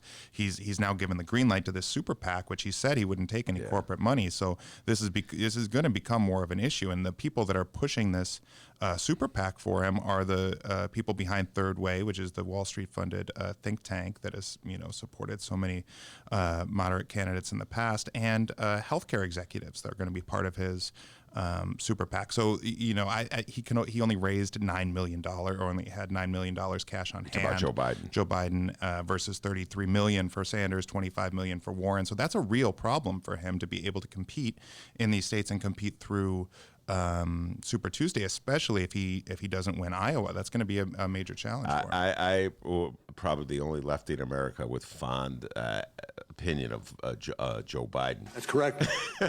I still like Joe Biden. I don't know what's the matter with me. I couldn't imagine voting for him at all. But there's something about Joe Biden, Miles. I've been watching this guy in action. I know I've told you this before. I've been watching this guy in action going back to the 80s when he was the head of the Judiciary Committee in the Senate, and I was just watching the way he handled himself. I just something about the guy I just find appealing. But one thing I'll say is that, I think the reason he's so appealing to so many Democrats and so many Americans in general is because he was the vice president under Barack Obama, who was one of the most popular presidents we've ever had, who left office without any scandals. And that's what you'll hear every single debate. Joe Biden say, me and Barack, he loves to do that. However, where that gets more problematic is like that experience with Jorge Ramos, where he, asked Biden specifically about the Obama administration's record on immigration and deportations. And he said his response was, I was the vice president, so he's trying to, he's trying to have it both ways. I wish that was a terrible answer. I remember that at the time. Like, oh, that looked like such a weasel answer. Yeah. It's like, hey, man, it's unpopular now. Just take the hit for it now. I've learned from my mistakes, more thing. Our next guest is Peter Cunningham, who's been writing speeches for politicians for years and years. He knows how to get a politician out of a tough corner when they ask a question like that. He's also more of the centrist persuasion than you are, Miles, or I am. So it'll be interesting to. I'm going to pretty much ask him every single question I ask you. It'll be really interesting to hear his responses and how different they are from yours. He also did not bring his guitar. Many of our listeners are really profoundly disappointed. The last time he was on the show, he brought his guitar, and but he didn't bring it today. But so next time he's got promises to bring his guitar. Okay. Well, last night I was jamming out at band practice myself on my Epiphone SG. So Wait, time out. You play rock and roll? I do. I think I remember last on a show. Must have been last winter. I was doing a show and I gave a shout out to it on this program. Wait, and I forgot. It's all those drugs I took as a kid. Are you telling me you play lead or are you rhythm? I play more rhythm guitar, but I riff out a little bit as well. So do you like old music or are you? I like it. I like it all. So you what a 70s music? Yeah, of course. I mean, we've talked about. I was last week. Last week I was. I had just been to the. That's going to be our next podcast. A guest comes on. It's called "We Talked About It Already" with Ben Joravsky. How many guests say that to me? Ben, we talked about this last week. Man, how can I remember? I talked to 10 people. I was bragging about going to see the Bob Dylan show. Oh, right. Yes, indeed. Yeah. Yes, indeed. You did say that. Yeah. And then I saw the lineup of the Bob Dylan songs that was in the Sun-Times. The next, or a tribute, it may have been the tribute. Greg Cott. Yeah, and I gave it a rave review. Oh, yeah. Said Dylan, actually, you could understand what he was saying, which I don't believe. I've been to many Bob Dylan concerts. I couldn't understand the guy's a like lot a of what croaking toad. I think Greg Cott went way overboard with that. But it was a good show, though. It was a good show.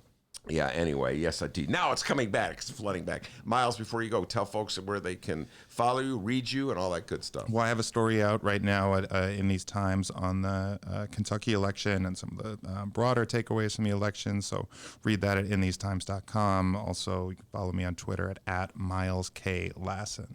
Very good. Miles is on the show every Thursday. And next on deck, Peter P.C. Cunningham. Can't wait for this conversation. Stick around, everybody. We'll be right back.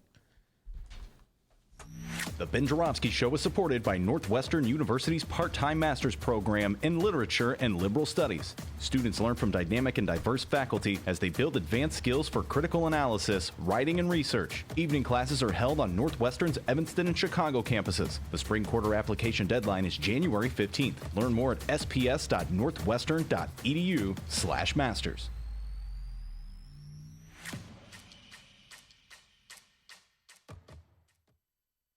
Did you know that 40% of the people in Illinois opt to be cremated? Well, it's true.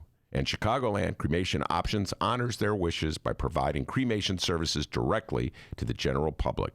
Chicagoland Cremation Options provides an affordable, ethical, and easy cremation arrangement, whether in person or online. Save thousands and streamline the process by going directly to Chicagoland Cremation Options. It's a family-owned business operated by my good friend, Douglas Klein. Here's how you reach them. ChicagolandCremationOptions.com. One more time, ChicagolandCremationOptions.com. It's Chicagoland's adult entertainment playground. It's the world-famous Admiral Theater, 3940 West Lawrence Avenue.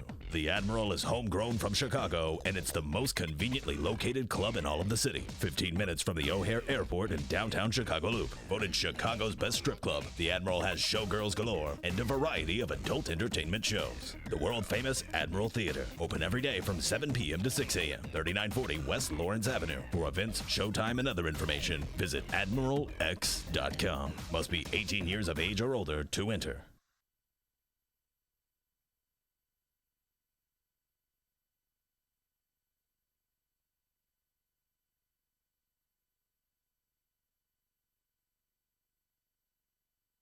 said that we were going to accomplish some things when we took on this contract fight almost a year ago. We said that we were going to get staffing guarantees and class size guarantees in writing. We said that we were going to lift the wages of the lowest paid workers in CPS. We said that we were going to address many of the working and learning conditions in schools. We accomplished those things. Did we accomplish every single thing? No. But I can say that we moved the needle on educational justice in the city. And we're proud of that. And we know that we accomplished it because people took a sacrifice. We lost more than a week's pay for this strike. But we can hold our heads high because we accomplished something meaningful.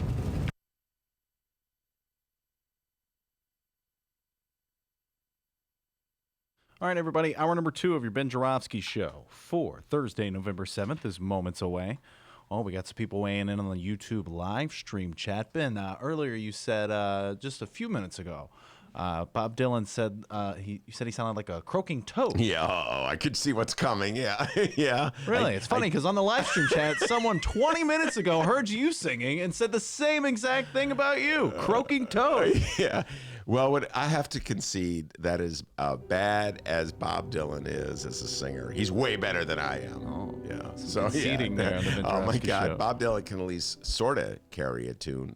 Not anymore. He's destroyed his voice. Hour number 2 of your program is moments away, but before we get into that, we need to thank the following unions for sponsoring this program. First up, it's the International Association of Machinists and Aerospace Workers, Local 126 and District 8, the International Brotherhood of Electrical Workers, Local 9, and the International Union of Operating Engineers, Local 150. All of you unions are awesome. Thank you so much for sponsoring this program. And, of course, today's show is brought to you by the Chicago Federation of Labor.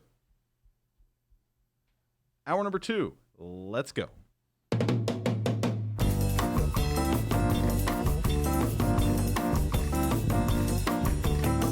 It is Thursday, November 7th, and live from the Chicago Sun-Times Chicago Reader Studio on Racine Avenue, this is the Ben Joravsky Show.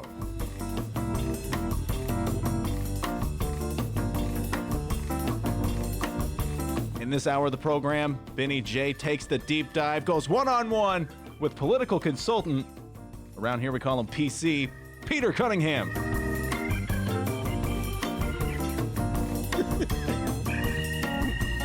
And now your host, we just call him Ben, Chicago Reader columnist Ben Joravsky. Peter, I'm sorry, I just couldn't get it out. Peter Cunningham is in the studio. Pete was here about a month ago. And we sit down for about an hour. He played his guitar, didn't bring his guitar, as I pointed out, a little disappointed in that. Peter says, man, you just want me from a guitar. I'm just going to come without my guitar and see if you really like me. So no guitar today, but plenty of political discussion. As I pointed out in that last interview, Peter's more of the center than I am, has always been. I've known him for 20 years, Peter. And he's always been the guy, as I said last time, that the Roms and the Dailies of the world would send to deal with me. And that's kind of like his job, to deal with lefties like Ben and Miles. Well, you never met Miles, but if he'd been around when you started out, you'd been dealing with him. So anyway, it's great to have you on the show, because I believe as much as possible we should hear from all ends of the Democratic Party. How about that, Peter? I think that's a great philosophy. We're a Big Tent party, especially if we want to win. We're a Big Tent party. And we will discuss all of these things, because that's on my mind these days, the lessons that can be derived from Kentucky, especially if we want to win. What went down in Kentucky and what lessons the Democrats can learn from that. So we'll do that deep dive. Let's start with the local, and we'll start with the latest news. Police Chief Eddie Johnson has stepped down. And one of the conversations, Peter, I alluded to this the last time we were in the show. We would have these conversations about the role that police have traditionally and historically played in the city of Chicago, the role they played in politics, the sort of concern bordering on fear that mayors had about antagonizing the police department. We talked about that the last time you were on the show. So given all that, what direction would you like to see Lori Lightfoot go in finding a replacement for Eddie Johnson? Well, I think, one of the really, really big priorities for the next soup is to drive reforms that are needed. Everybody knows that the department is, hidebound and especially some of the specific divisions like the detective division. They're not diverse. They're not well-trained. They don't seem to be very enlightened. There have been some attempts to do community policing and things like that, but they really haven't succeeded. They have a trust problem with the community. And so you need a superintendent who's going to be mindful of all that and isn't just going to be talking tough about cracking down, because we know that doesn't work very well. It doesn't make the streets a whole lot safer. It breaks trust between the community, and it just leads to, low clearance rate in the homicides, because nobody will, cooperate with the police.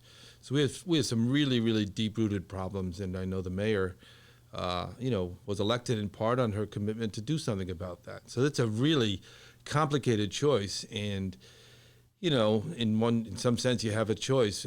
Someone inside who knows the department, knows the people, knows the city, knows the politics, knows the community leaders, and someone from outside who can shake things up. And we've done both over the years. I think on balance, the outsiders have not worked that well. Got to think, which outsiders in our lifetime? Jody Weiss. Oh, my goodness, Jody Weiss. How can I forget Jody Weiss? Yeah. And Gary McCarthy. Big Mac, yeah.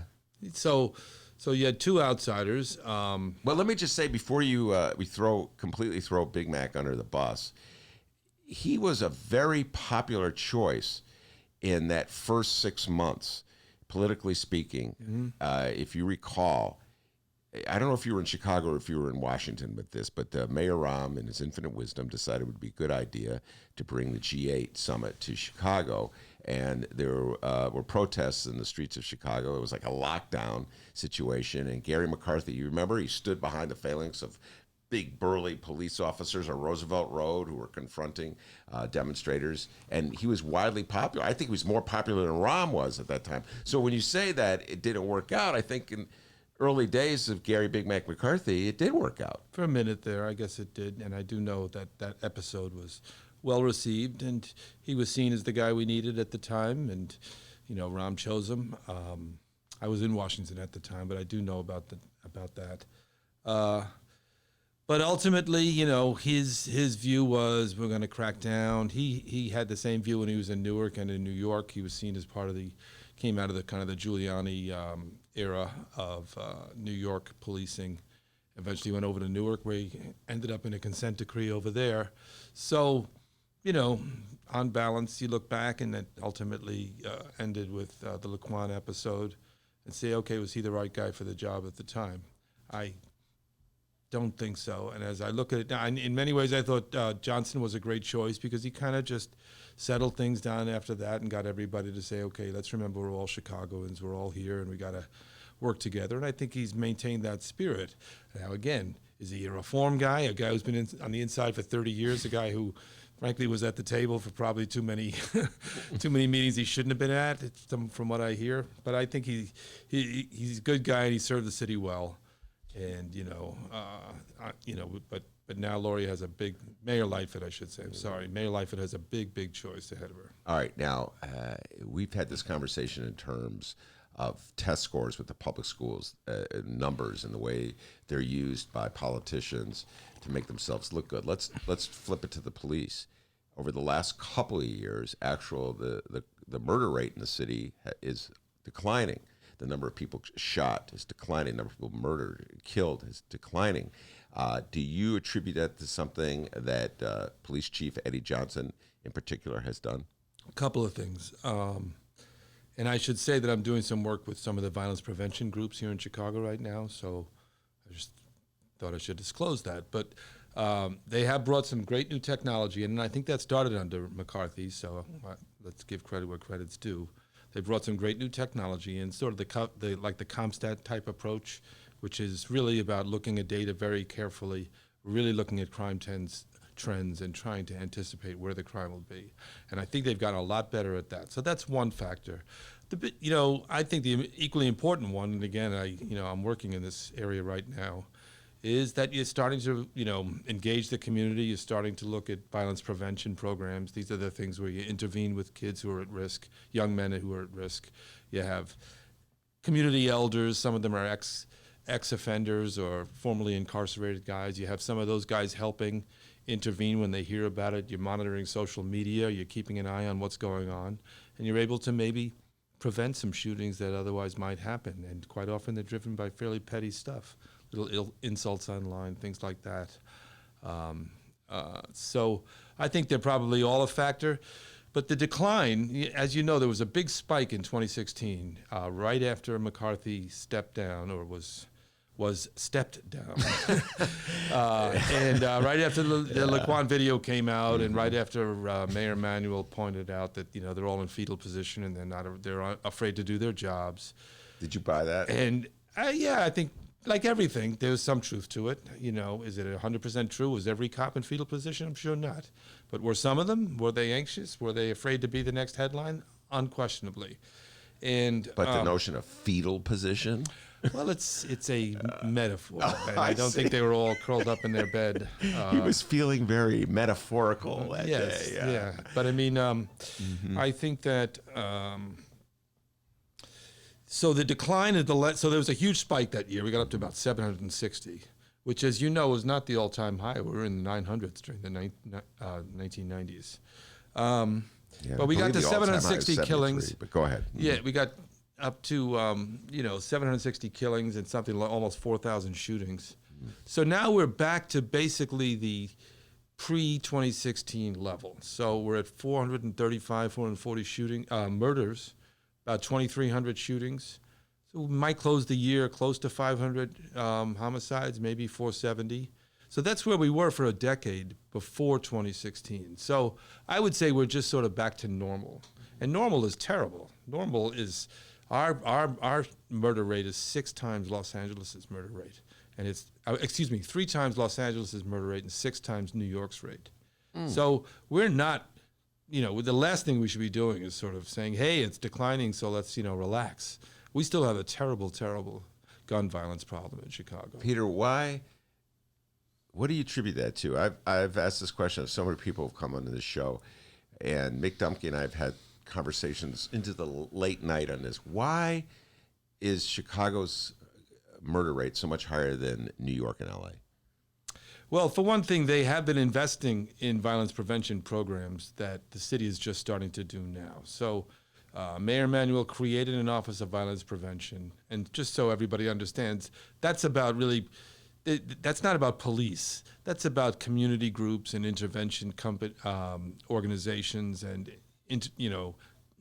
job training and positive alternatives for young people who are at risk of shooting or being shot. So New York and LA were investing in this for years, long before Chicago. Mayor Manuel created the office, but didn't really put a lot of money into it. Mayor Lightfoot has now proposed upping the budget to about $11 million. A bunch of people are organizing, trying to get her to do $50 million, because we feel like we really need a full court press. The entire public safety budget in Chicago is $2.7 billion. $50 million is 2%. So to get back to your question, why do I think it's happening? I mean, I know what I've read from everybody else. I've heard everybody else say that we have a long, long history of gang violence that's a little unusual, going back to Al Capone and Jeff Fort and Larry Hoover and, the Gangster Disciples and the Blackstone Rangers. We have sort of a gang culture that's a little bit more deeply embedded than it is in other cities. I mean, you've heard of the Bloods and the Crips in L.A., so I just don't know if that answer is adequate. You certainly have, it seems, more gun trafficking here for a bunch of weird reasons. We are the crossroads of America, so guns come from the South. We are surrounded by, very states that have very lax gun laws, which is, LA is a little further away from a state with a lax gun law than Chicago is from, say, Indiana or from Wisconsin. So I think that's a factor. I think that we have a lot of concentrated poverty in Chicago still, and I don't know whether that triggers, bad word. I don't know whether that prompts different policing strategies, a feeling that like we're out of our, this is beyond our control. There was an old expression in New York cops used to call when there were gang wars, they'd call it a self-cleaning oven, and they would treat it as like something like, you know what, we're just going to let this war play itself out and let these guys, knock each other off. And I have no idea whether there's any truth to that or whether that's a factor, but it does seem that there's a number of factors that make Chicago especially prone to gun violence. And politically speaking, the Fraternal Order Police, the current union, the current leadership of the Fraternal Order Police has positioned itself far to the right of where anybody in the city is.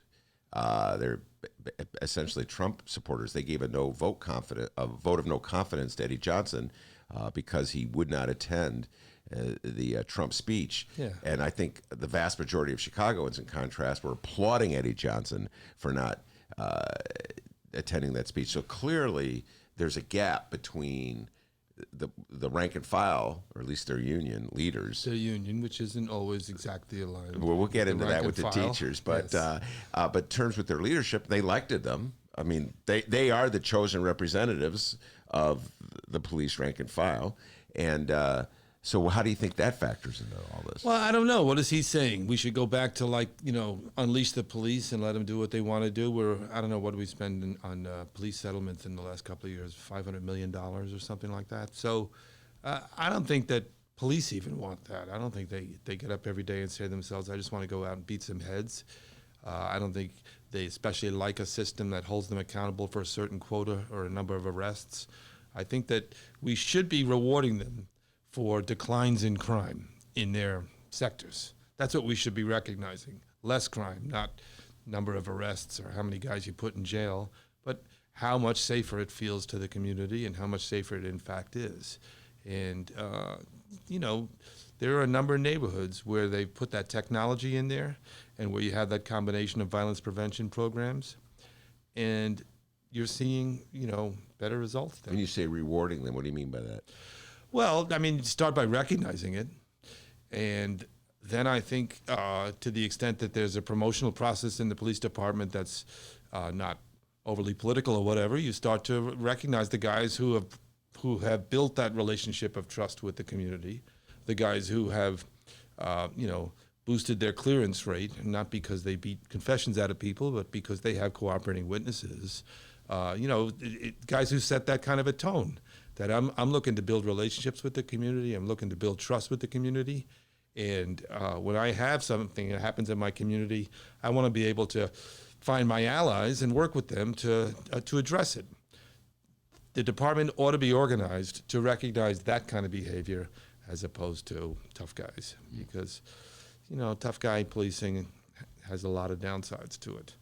Not to say some people don't value it, and in some situations, a strong police presence is required. But for the most part, I think it hasn't been the right strategy. All right, let's move from police to teachers, from law enforcement to schools and to education. We've dedicated a lot of talk and coverage for the last 2 weeks to the teachers' strike, and I read your essay that you wrote on it in the aftermath, and I have to say, in terms of your worldview, is vastly different than the one generally articulated by me. So why don't you give it an opportunity? Folks may not have read it. First of all, tell folks where they can read it so they can go read it themselves, and then sort of summarize your view of the teacher strike. Yeah, I wrote a sort of a post-mortem about the strike on Education Post, which is a website of an organization I founded a couple of years ago. I'm now on the board. I'm no longer running it, but I do still write for them occasionally. I mean, my basic view was that the strike was not necessary, and that teachers and kids paid a high price for it. Teachers lost 6 days of pay, and that works out to about $66 million. It's about $11 million for every day. And that $66 million has essentially funded the money that they wanted for nurses and social workers, librarians, et cetera. So I think in a sense that money came out of the pockets of teachers, and of course I think kids lost 11 days of learning in October. And I think all this talk about makeup days and everything is fine, but a makeup day in June doesn't really mean nearly as much as learning days in October, when you're right at the front end of the school year and everybody's in full mode, and you've gotten over the sort of the opening opening weeks of school, and now kids, they're organized, they're learning, the teachers are in the groove, and then suddenly all that got disrupted. So I think kids and teachers paid a high price for this. They ultimately accepted the offer that was on the table before the strike, 16% in terms of salary. Yeah, I was going to say, in terms of salary. There was no offer on the table in terms of hiring more nurses, librarians, and social workers, nor was there an offer on the table before the strike in terms of lower class size, which were the fundamental differences between the teachers and Mayor Lightfoot. Right, and my feeling about both of those issues is they were all legitimate issues, and kudos to the union for forcing them to the table. Is that the right way to resolve those kinds of issues? By law, it isn't, but whatever, the law is one thing. By law, the only thing they're supposed to strike over is salary and benefits. But they did force those issues to the table, and that's to their credit.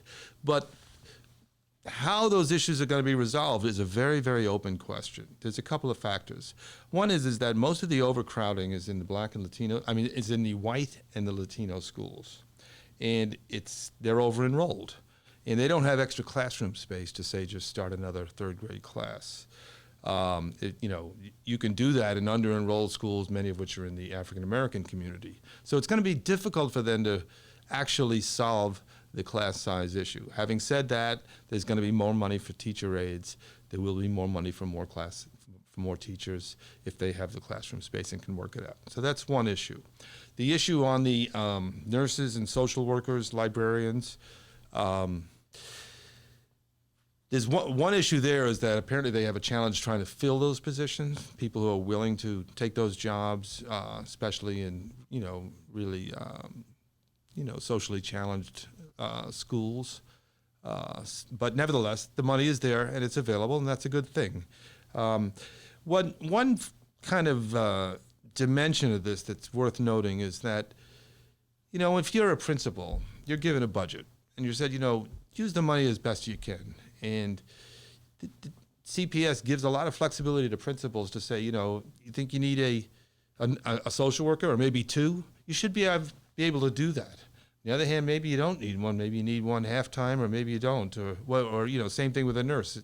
Maybe you have a whole lot of kids who need a lot of nursing attention. You have a big school. You need a full-time nurse. Maybe two.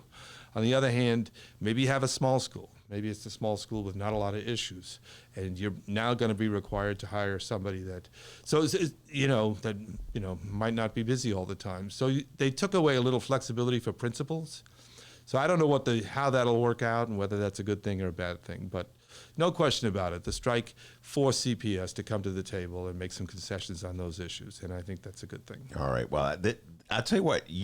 Just being in this room with me has softened you up, because you were not nearly as conciliatory to the teachers in that essay. But I still think the strike was a mistake. I think those are the kinds of issues that adults are supposed to work out at the table. And I agree with you.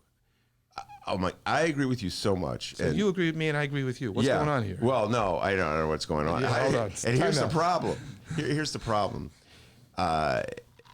Lori Lightfoot ran on those issues. Right. And does anyone think Lori Lightfoot's against nurses and social workers? But, okay, I don't think Lori Lightfoot has something against nurses and social workers, but until the teachers went on strike, until the teachers forced her to deal with the issue of a lack of nurses in the school, that was not on the table. And I don't understand how it could be.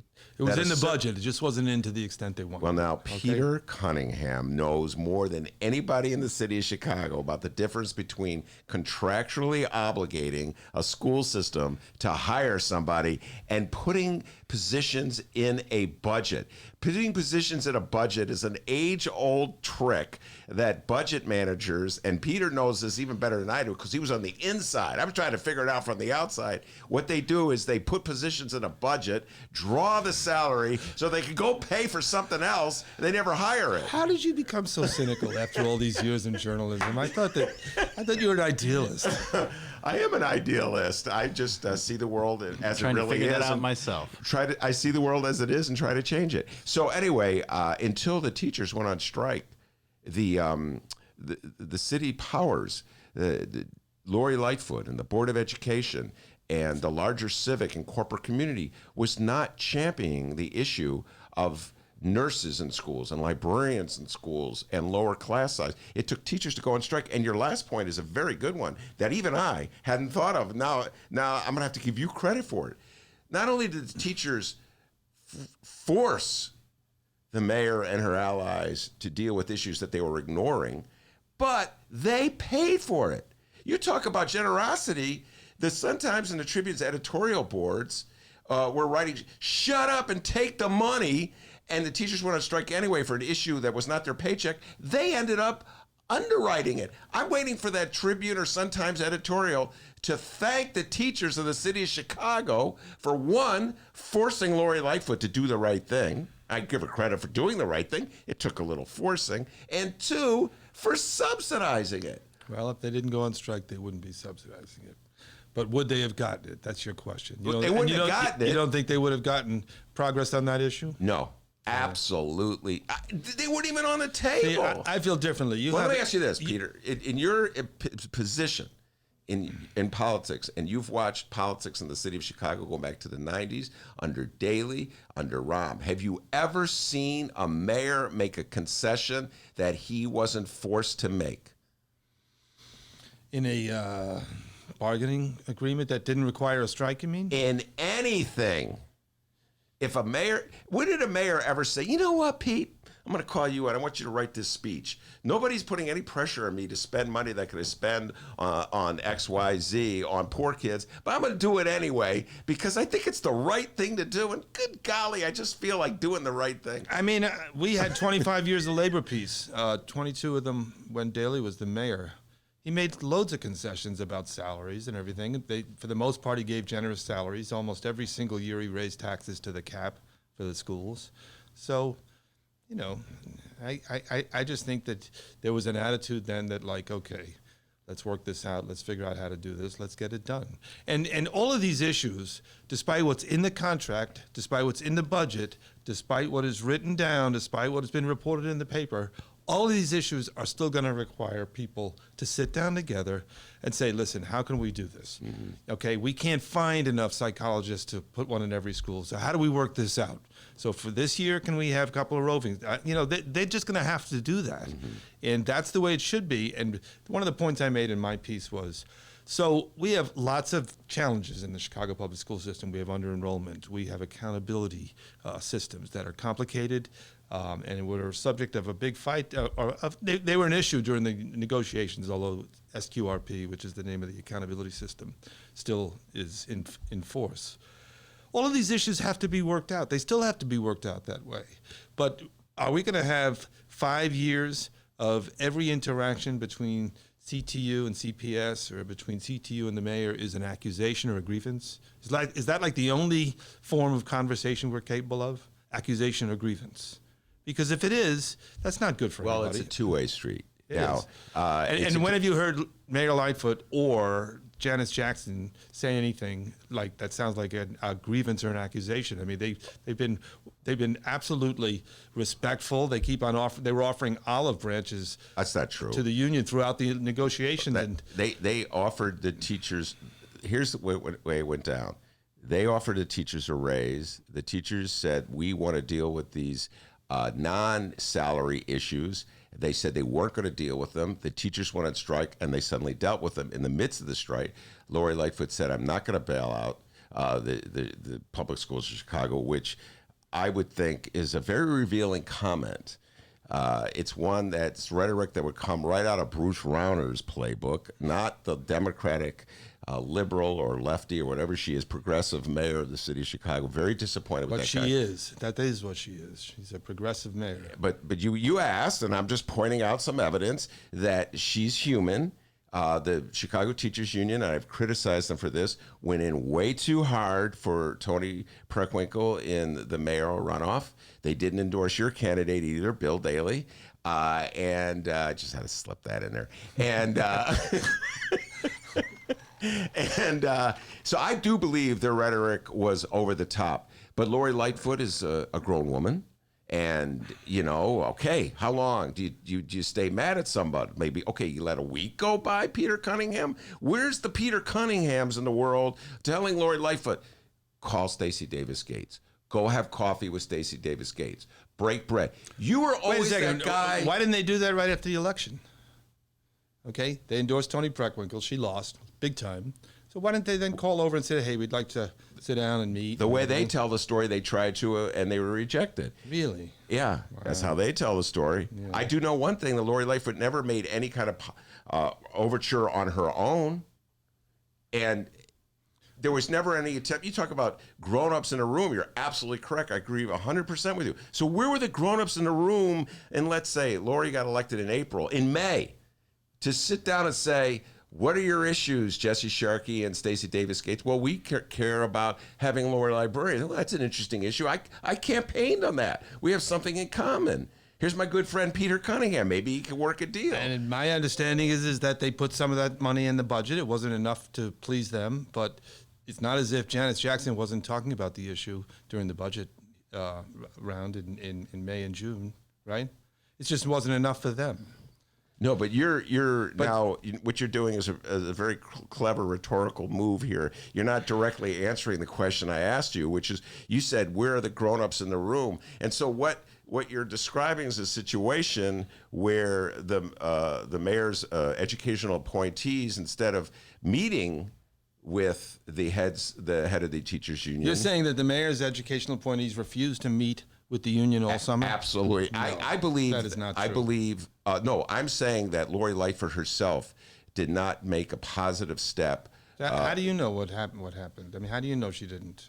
How do you know that she didn't call over? And how do you know she didn't offer to meet? How do you know she didn't have her people say, I'd like to connect with? I've heard from both sides of this, both sides of the equation in this one. I mean, I don't know. I don't work for Lori Lightfoot, just to be clear, and I want to make sure your listeners know that. I don't work for this administration. And you did not work for Rahm Emanuel. And I did not work for Rahm Emanuel. And since you pointed out that the CTU didn't endorse my candidate, I have one question for you. Go ahead. Why aren't they sponsoring your podcast? All right, that's a good question. I mean, you got. That's a good question. You got 3 other unions sponsoring it. 4, but 4. whatever. That's a great question. Can you say that again? No, just kidding. But I believe that the point that you made is a very good one. That people were not acting like. What was the word you use? Like grown-ups in the room. That was, and so as a result, we lost a lot of time and a lot of antagonism. Now here we are right now. Here we are. You're exactly right. Here we are. And my point is this. Okay, it's over. We've had our strike. There's been some blood on the floor, no question about it. We had our election. There was plenty of blood on the floor there. Certainly there were some hard feelings on both sides about the election. But here we are. Now, are we going to work together? CPS just announced a $135 million curriculum initiative.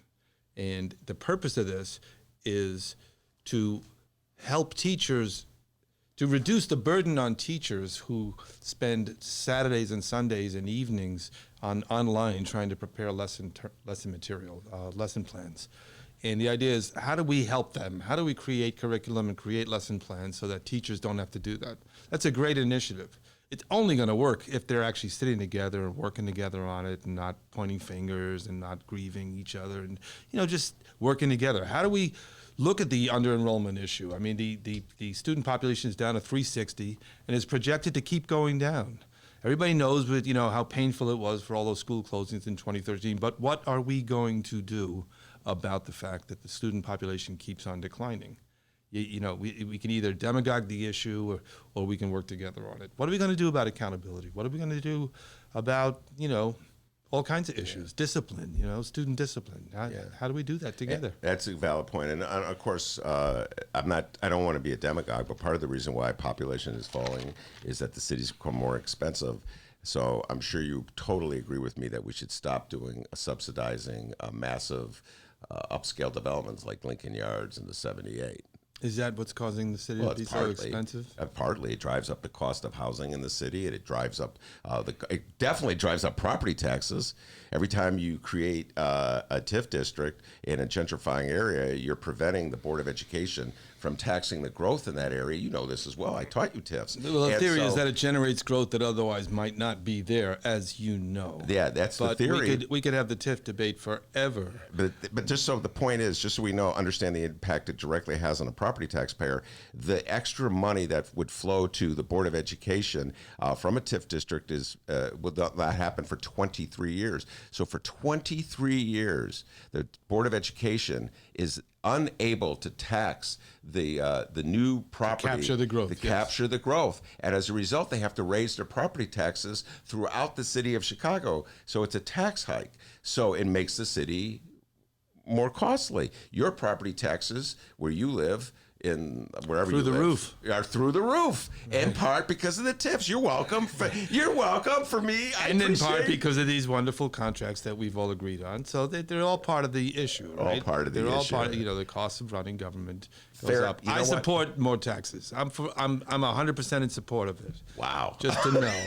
Just to be really clear. I'm not Pete Cunningham's complaining. He's not running for office anytime soon. I'm not complaining about it. I support the higher salaries for teachers, even though I often point out that relatively speaking, relative to teachers around the country, and even many of them in the region, not all of them, they're pretty well paid. They have pretty good pensions. Lifetime earnings probably in the neighborhood of about $4 million now when you add up their salaries and their pensions, assuming they live to the normal age. So, but I support it. I 100% support paying teachers well. Okay, I'm going to let him get the last, because I'm a generous guy. I'm going to let Pete get the last word on this local issue. We're going to take a break. We're going to come back. We're going to talk about national issues, the lessons learned from Tuesday's election going forward. Because one thing Peter Cunningham and I do agree on, we both want a new president in 2020. That's one thing we do agree on. We'll be right back. That's correct. The Ben Joravsky Show is supported by Northwestern University's part-time master's program in literature and liberal studies. Students learn from dynamic and diverse faculty as they build advanced skills for critical analysis, writing, and research. Evening classes are held on Northwestern's Evanston and Chicago campuses. The spring quarter application deadline is January 15th. Learn more at sps.northwestern.edu/masters.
Hey, podcast fans, the Chicago Sun-Times political web series, The Fran Spielman Show, is now available as a podcast. The Fran Spielman Show features weekly interviews with the lawmakers, journalists, and others who are shaping our city.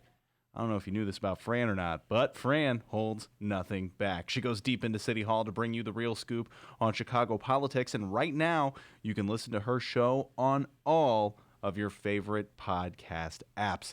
Head to City Hall with Fran. She's going to be in our studio tomorrow recording a brand new episode. Who will be the guest? Oh, you're going to have to wait to find out. But you can get even more great political coverage now from the Chicago Sun-Times with the Fran Spielman Show. Listen and subscribe now at suntimes.com/Fran-show.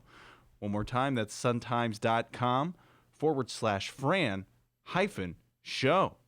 Welcome back to the Ben Joravsky Show live from the Chicago Sun-Times. Peter P.C. Cunningham, my guest, political strategist, political speechwriter. He probably wrote Daley's best-known speech. Well, no, it's not best-known anymore, Pete. Only old-timers like me remember. But you wrote his 2010, I'm getting my years mixed up, speech, where he talked about expanding number of schools. Chicago was the first move toward charter schools. But we're going to move away from it. Renaissance 2010? Renaissance 2010, that's it. You wrote that speech. Hold on, that was in 2004, and charters started in the 90s. Wait, but time out. I know, I understand, but you wrote that speech, correct? Probably, yeah. Yeah, probably. Well, I can't remember. I wasn't really a speechwriter at that point. I was working for Arnie, but I think I you did had write a hand that in that speech, one. Yeah, because I remember writing about it and giving you a hard time about it. Anyway, all right, let's move forward. Let's talk national politics. You follow it as closely as I do. And on Tuesday there were two significant elections. One in the state elections in Virginia, the Democrats took the House and the Senate. They already control the governor's seat, I think. So now they get to draw the maps. I think you and I agree on that one. Good. And fair maps, what a joke. Let's throw that out the window right now. Sucker's game. Yep. And we're out eye on that one. All the good government people in the state of Illinois who are trying to get us to a fair map deal are just basically doing the Republicans' right. bidding. Everyone's for reform when you're on the losing side, and then when you're on the winning side, you're like, sorry. Yeah. Now revenge. Revenge is the opposite of reform. Yeah. It's the other side of the coin. Yeah, that is true. Right. All right. So there was that, and then of course there was the victory. Kentucky, right? And Bashir's in Kentucky beat Matt Bevin, the Republican incumbent, even though Donald John Trump had gone to Kentucky on Monday, the day before, and said, "This is all about me. Elect Bevin to send a message to those dastardly Democrats." Right. Well, I hope he's right on that particular point, that this was a message about him. But it was more than that. And I read a fair bit about it today. First of all, I guess Bevin still hasn't conceded, right? And it's less than a point, so there's going to be a recount. I even saw one story about how the Republican legislature was saying, we may have to decide this. Yeah, saw that too. What a But bunch anyway, of pirates. Yeah, I know, a bunch of total crooks. But I think there are a couple of factors. I hope that rejecting Trump was a factor, but I'm not sure it was. He won the state by 30 points. But Bevin was very unpopular. One of the most unpopular governors in the country, maybe the most. His approval rating was in the 30s after one term. And one of the big reasons was because his policies were so cruel and abusive to regular folks. I mean, he was going after health care costs for poor people, Medicaid. He was trying to cut Medicare. He was trying to cut retirement savings, retirement money. He's, I keep saying this over and over and over again to everybody in the Democratic Party. We have to focus on bread and butter issues: job, home, health care, education, retirement. My big five. That's what you got to focus on. And, I think that was a big factor in this election. Bashir was focused on those issues, was going right at Bevin for putting those issues at risk. And the Republicans have been putting those issues at risk nationally and in states all over the country for a long time. Sam Brown back in Kansas and people like that, just taking away things that people need and distracting them with the cultural debates about reproductive rights or gun rights.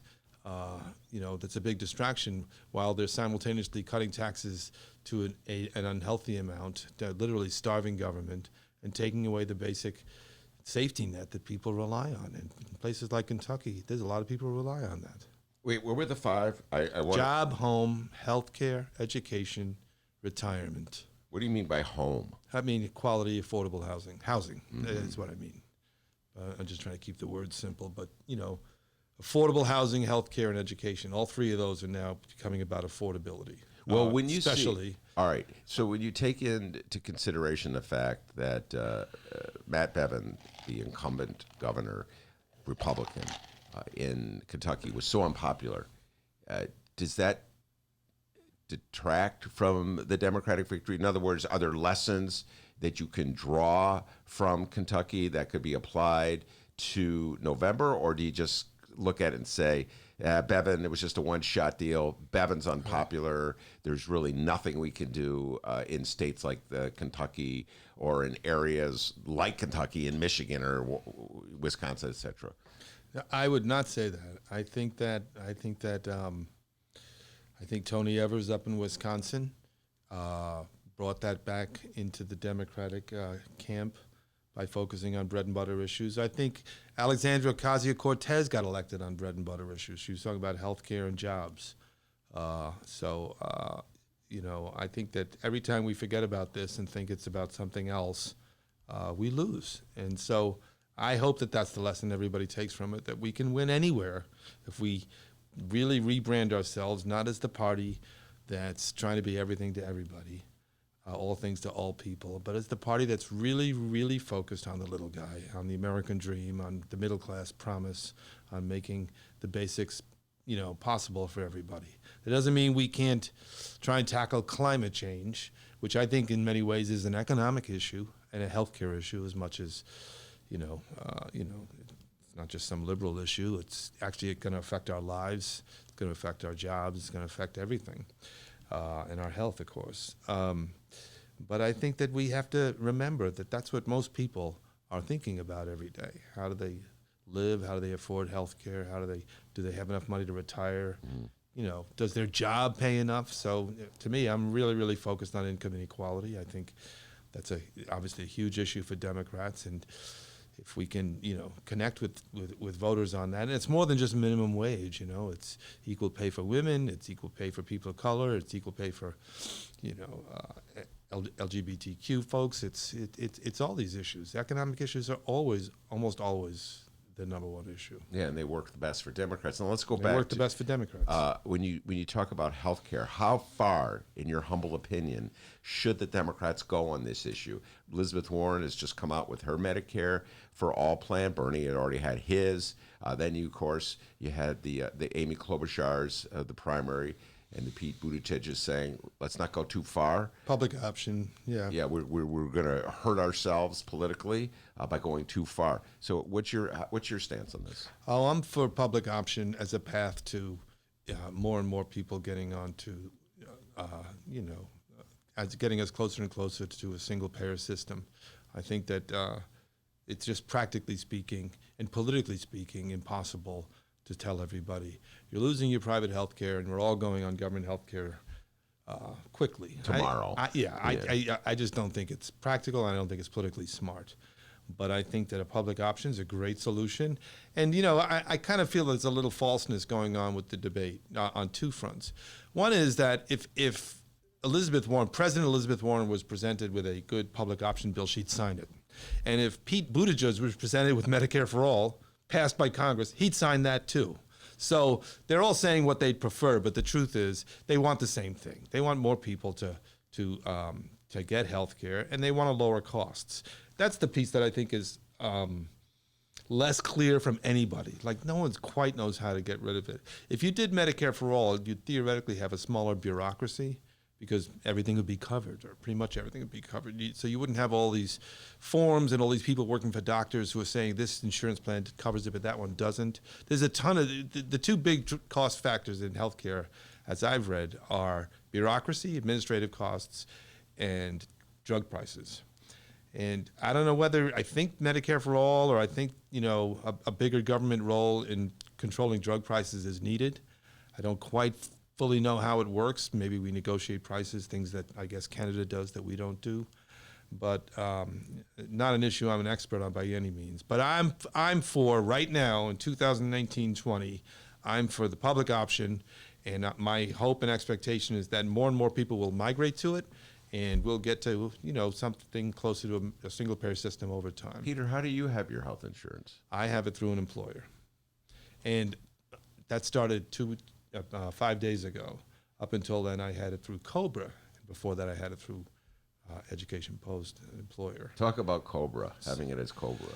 Very expensive, $4,000 a month. I mean, it's a huge amount of money. And I've had some very serious health issues in my family.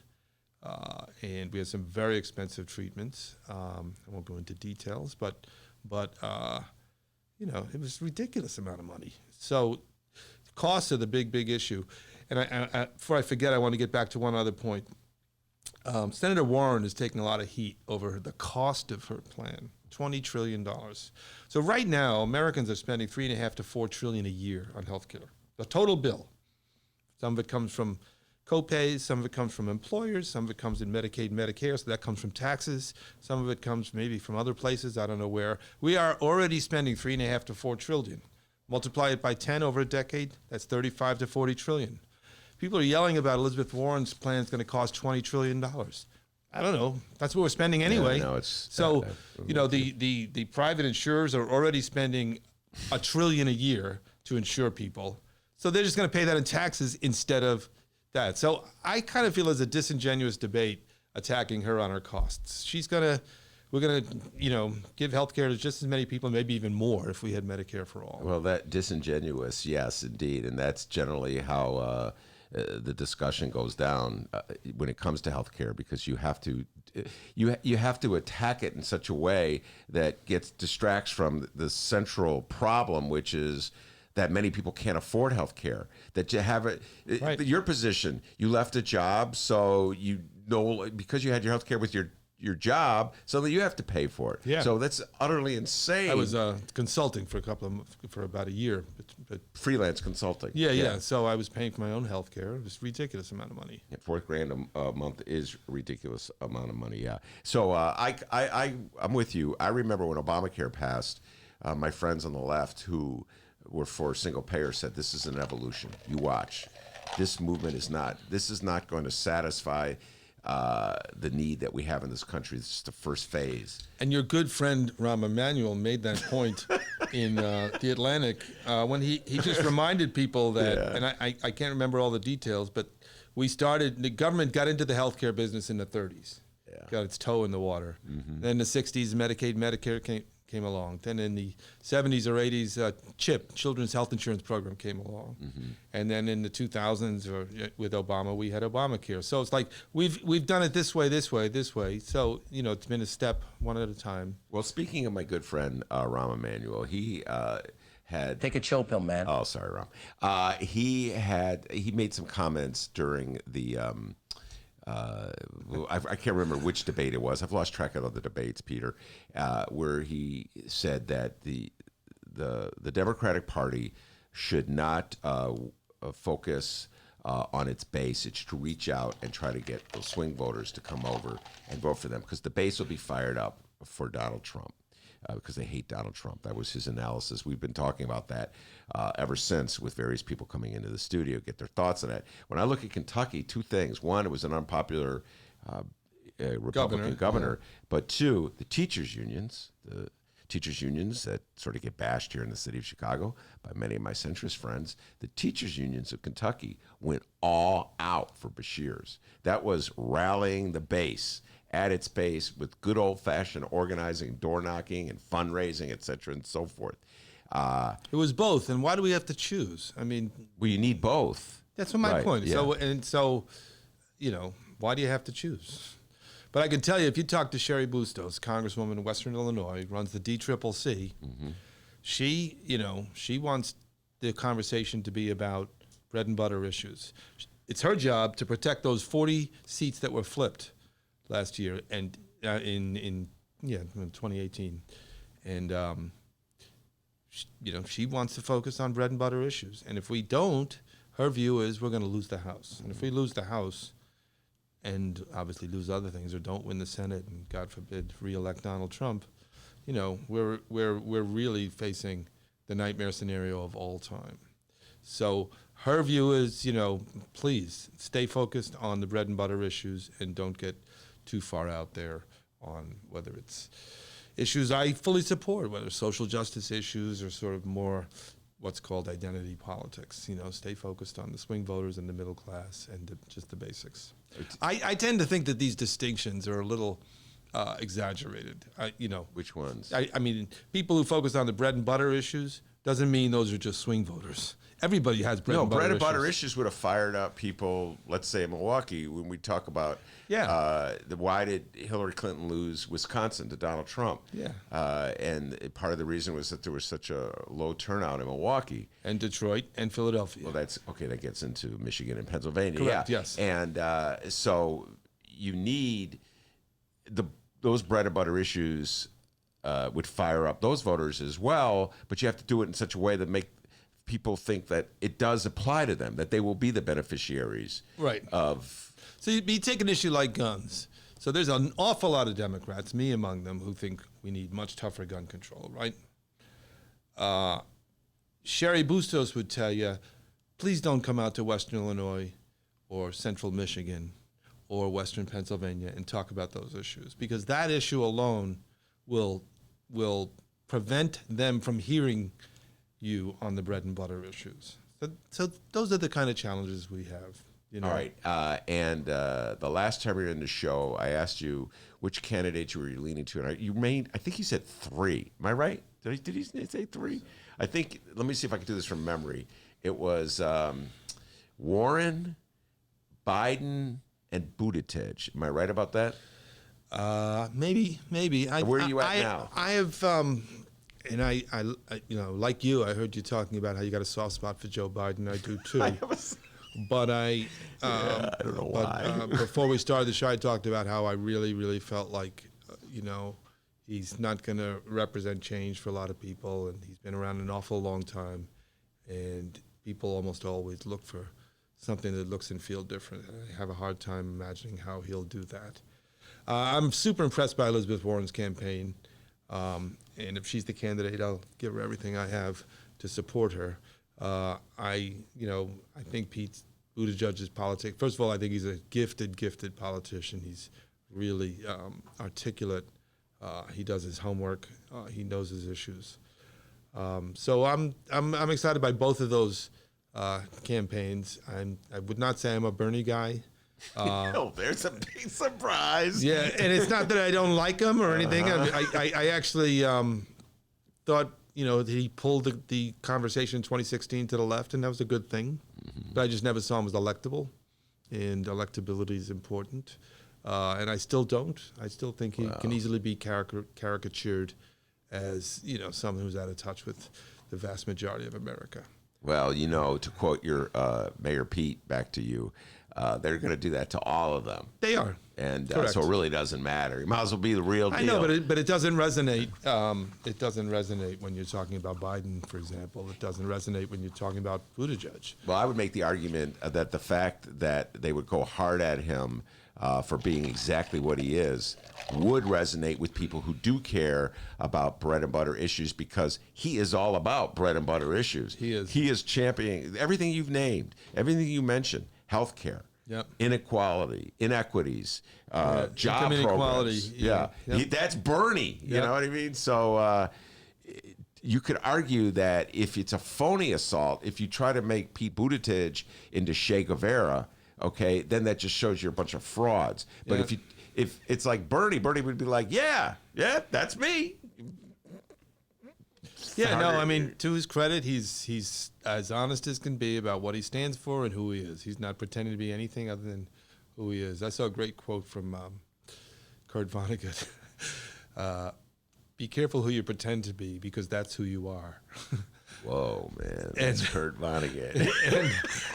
Or because that's who you will be, or something. Yeah, And that's I pretty think good.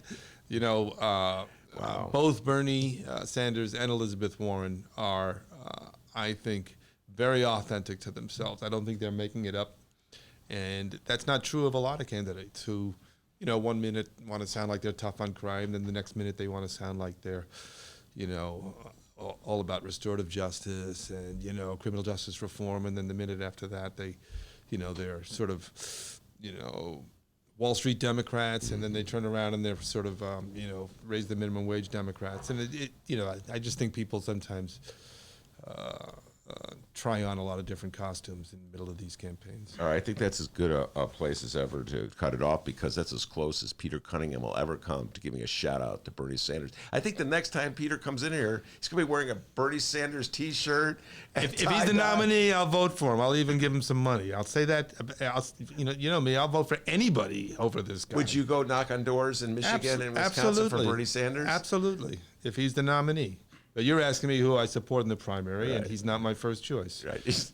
But you know, he's interesting because he seems to motivate people from different segments. Sometimes he's got young people. Sometimes, like you say, he's got kind of bread and butter older guys. Yeah. He's certainly got old lefties for sure. But then he's got like young lefties. Yeah. So he's a fascinating character, and he's enriched the debate. So. And I would say he's got some on the right too. The whole blow up the system, people there. He's got some on the right. Correct. Yeah, I think there are Sanders Trump voters. I mean, or Sanders, there are voters who would, could easily. Or maybe there'll be Trump Sanders voters, people who voted for Trump who will now vote for Sanders. For Bernie. Yeah. All right, Peter Cunningham is going to be a regular. He promised on our show. That's correct. Thank you, Robert Mueller. So thank you for showing up today. We'll bring him back next week. Next month as well. So I won't see you before then. He'll bring his guitar. He promises. Right. None of this weaseling out of with the guitar thing. He played a John Sebastian song the last time he was on. It would have been perfect for him to have played a Dylan song this time because Bobby D was just in Chicago. So maybe when you come back next month in December, you'll bring your guitar and we'll do a Dylan song. How about that? You got it. And let's see if Peter Cunningham can guess the artist of our song of the day, Ben. Ben sings a song of the day every day. Which is not singing. I don't think you could do this. Well, he's kind of my age, so he's a little younger, but okay, here we go. Torn between two lovers, ding, ding, ding, ding, ding, ding, feeling like a fool. Who sings that song? Do you know who sings that song? I don't. Who is it? Do you recognize the song? I don't. My God. Torn between two lovers, feeling like a fool. Yeah, and I forget the... Mary McGregor. Yeah, Mary McGregor. It was I think it's a one-hit wonder from the 70s. Who is Mary McGregor? It doesn't matter. The point, I was thinking of it because... I can't even remember why I was thinking. Oh no, I know I was thinking of it because I was walking down from the train stop to the studio, and I was thinking that I had Miles Kampf-Lassin from In These Times, who represents the left in the Democratic Party, and I had Peter P.C. Cunningham, who's sort of the centrist of the Democratic Party, and I was thinking, torn between... Anyway, so that's how my mind works. We do have an update before we get out of here. I don't know why, guys, but I'm craving bread and butter after today's interview. Yeah, I know. A lot of bread and butter talk. We have to say congratulations to Illinois Democratic State Senator Maddie Hunter, because she was just appointed chair of the Illinois Senate Transportation Committee today. That's right. Now, if you recall, our former Transportation Committee chair, the guy Hunter's replacing, was a fellow by the name of Martin Sandoval. And Ben, what happened to that guy again? Martin's up to his eyeballs in all kinds of federal investigations of wrongdoing. My beloved Democratic Party decided it was a good idea to distance themselves. That's right. Yeah. Federal investigations. We're still waiting on all the details on all that, by the way. But hey, Senator Maddie Hunter. Now, myself and our host, Ben Joravsky, we're not going to lie. We don't have a lick of political experience, okay? I'm still trying to get Ben to run for that water reclamation gig, though. Come on, man. You love water. I do love water. It's very tasty. Come on, run for it, please. There's people on the live stream that want you to run for it as well. So, yeah, we don't have any political experience, but Democratic Senator Maddie Hunter, we really think you should run with this advice here. Before you do anything in this new position, ask yourself one question. Will the feds raid my office if I do this? Yeah. Or, maybe consider working from home. Yeah, it might be a good idea. Anyway, thank you for that breaking news. Peter Cunningham, thank you very much. Miles Kampf-Lassin as well. And, of course, the man, the myth, the legend, the pride and joy of Alton, Illinois. Back home in Alton, Peter, I don't know if you know this, they call him White Lightning. Give yourself a raise. Take it out of petty cash. See you tomorrow, everybody. And remember, you can download previous Ben Joravsky shows and Benny J bonus interviews at both Chicago Sun-Times and Chicago Reader websites, chicago.suntimes.com, chicagoreader.com, and wherever else you download podcasts. Downloaders, we live stream this program. You should check it out sometime. Tuesdays through Fridays, 1 until 3 p.m. Central Time. Once again, at both Chicago Sun-Times and Chicago Reader websites and the Chicago Sun-Times YouTube channel. Find us on Facebook at Benny J Show, BENNY, the letter J Show. Also on Twitter at Benny J Show. And, well, Ben's in charge of our Instagram account. He may check it, he may not, I don't know. He's got awesome pictures on there. The Ben Joravsky Show, Joravv as in Victory, SKY Show. See you tomorrow.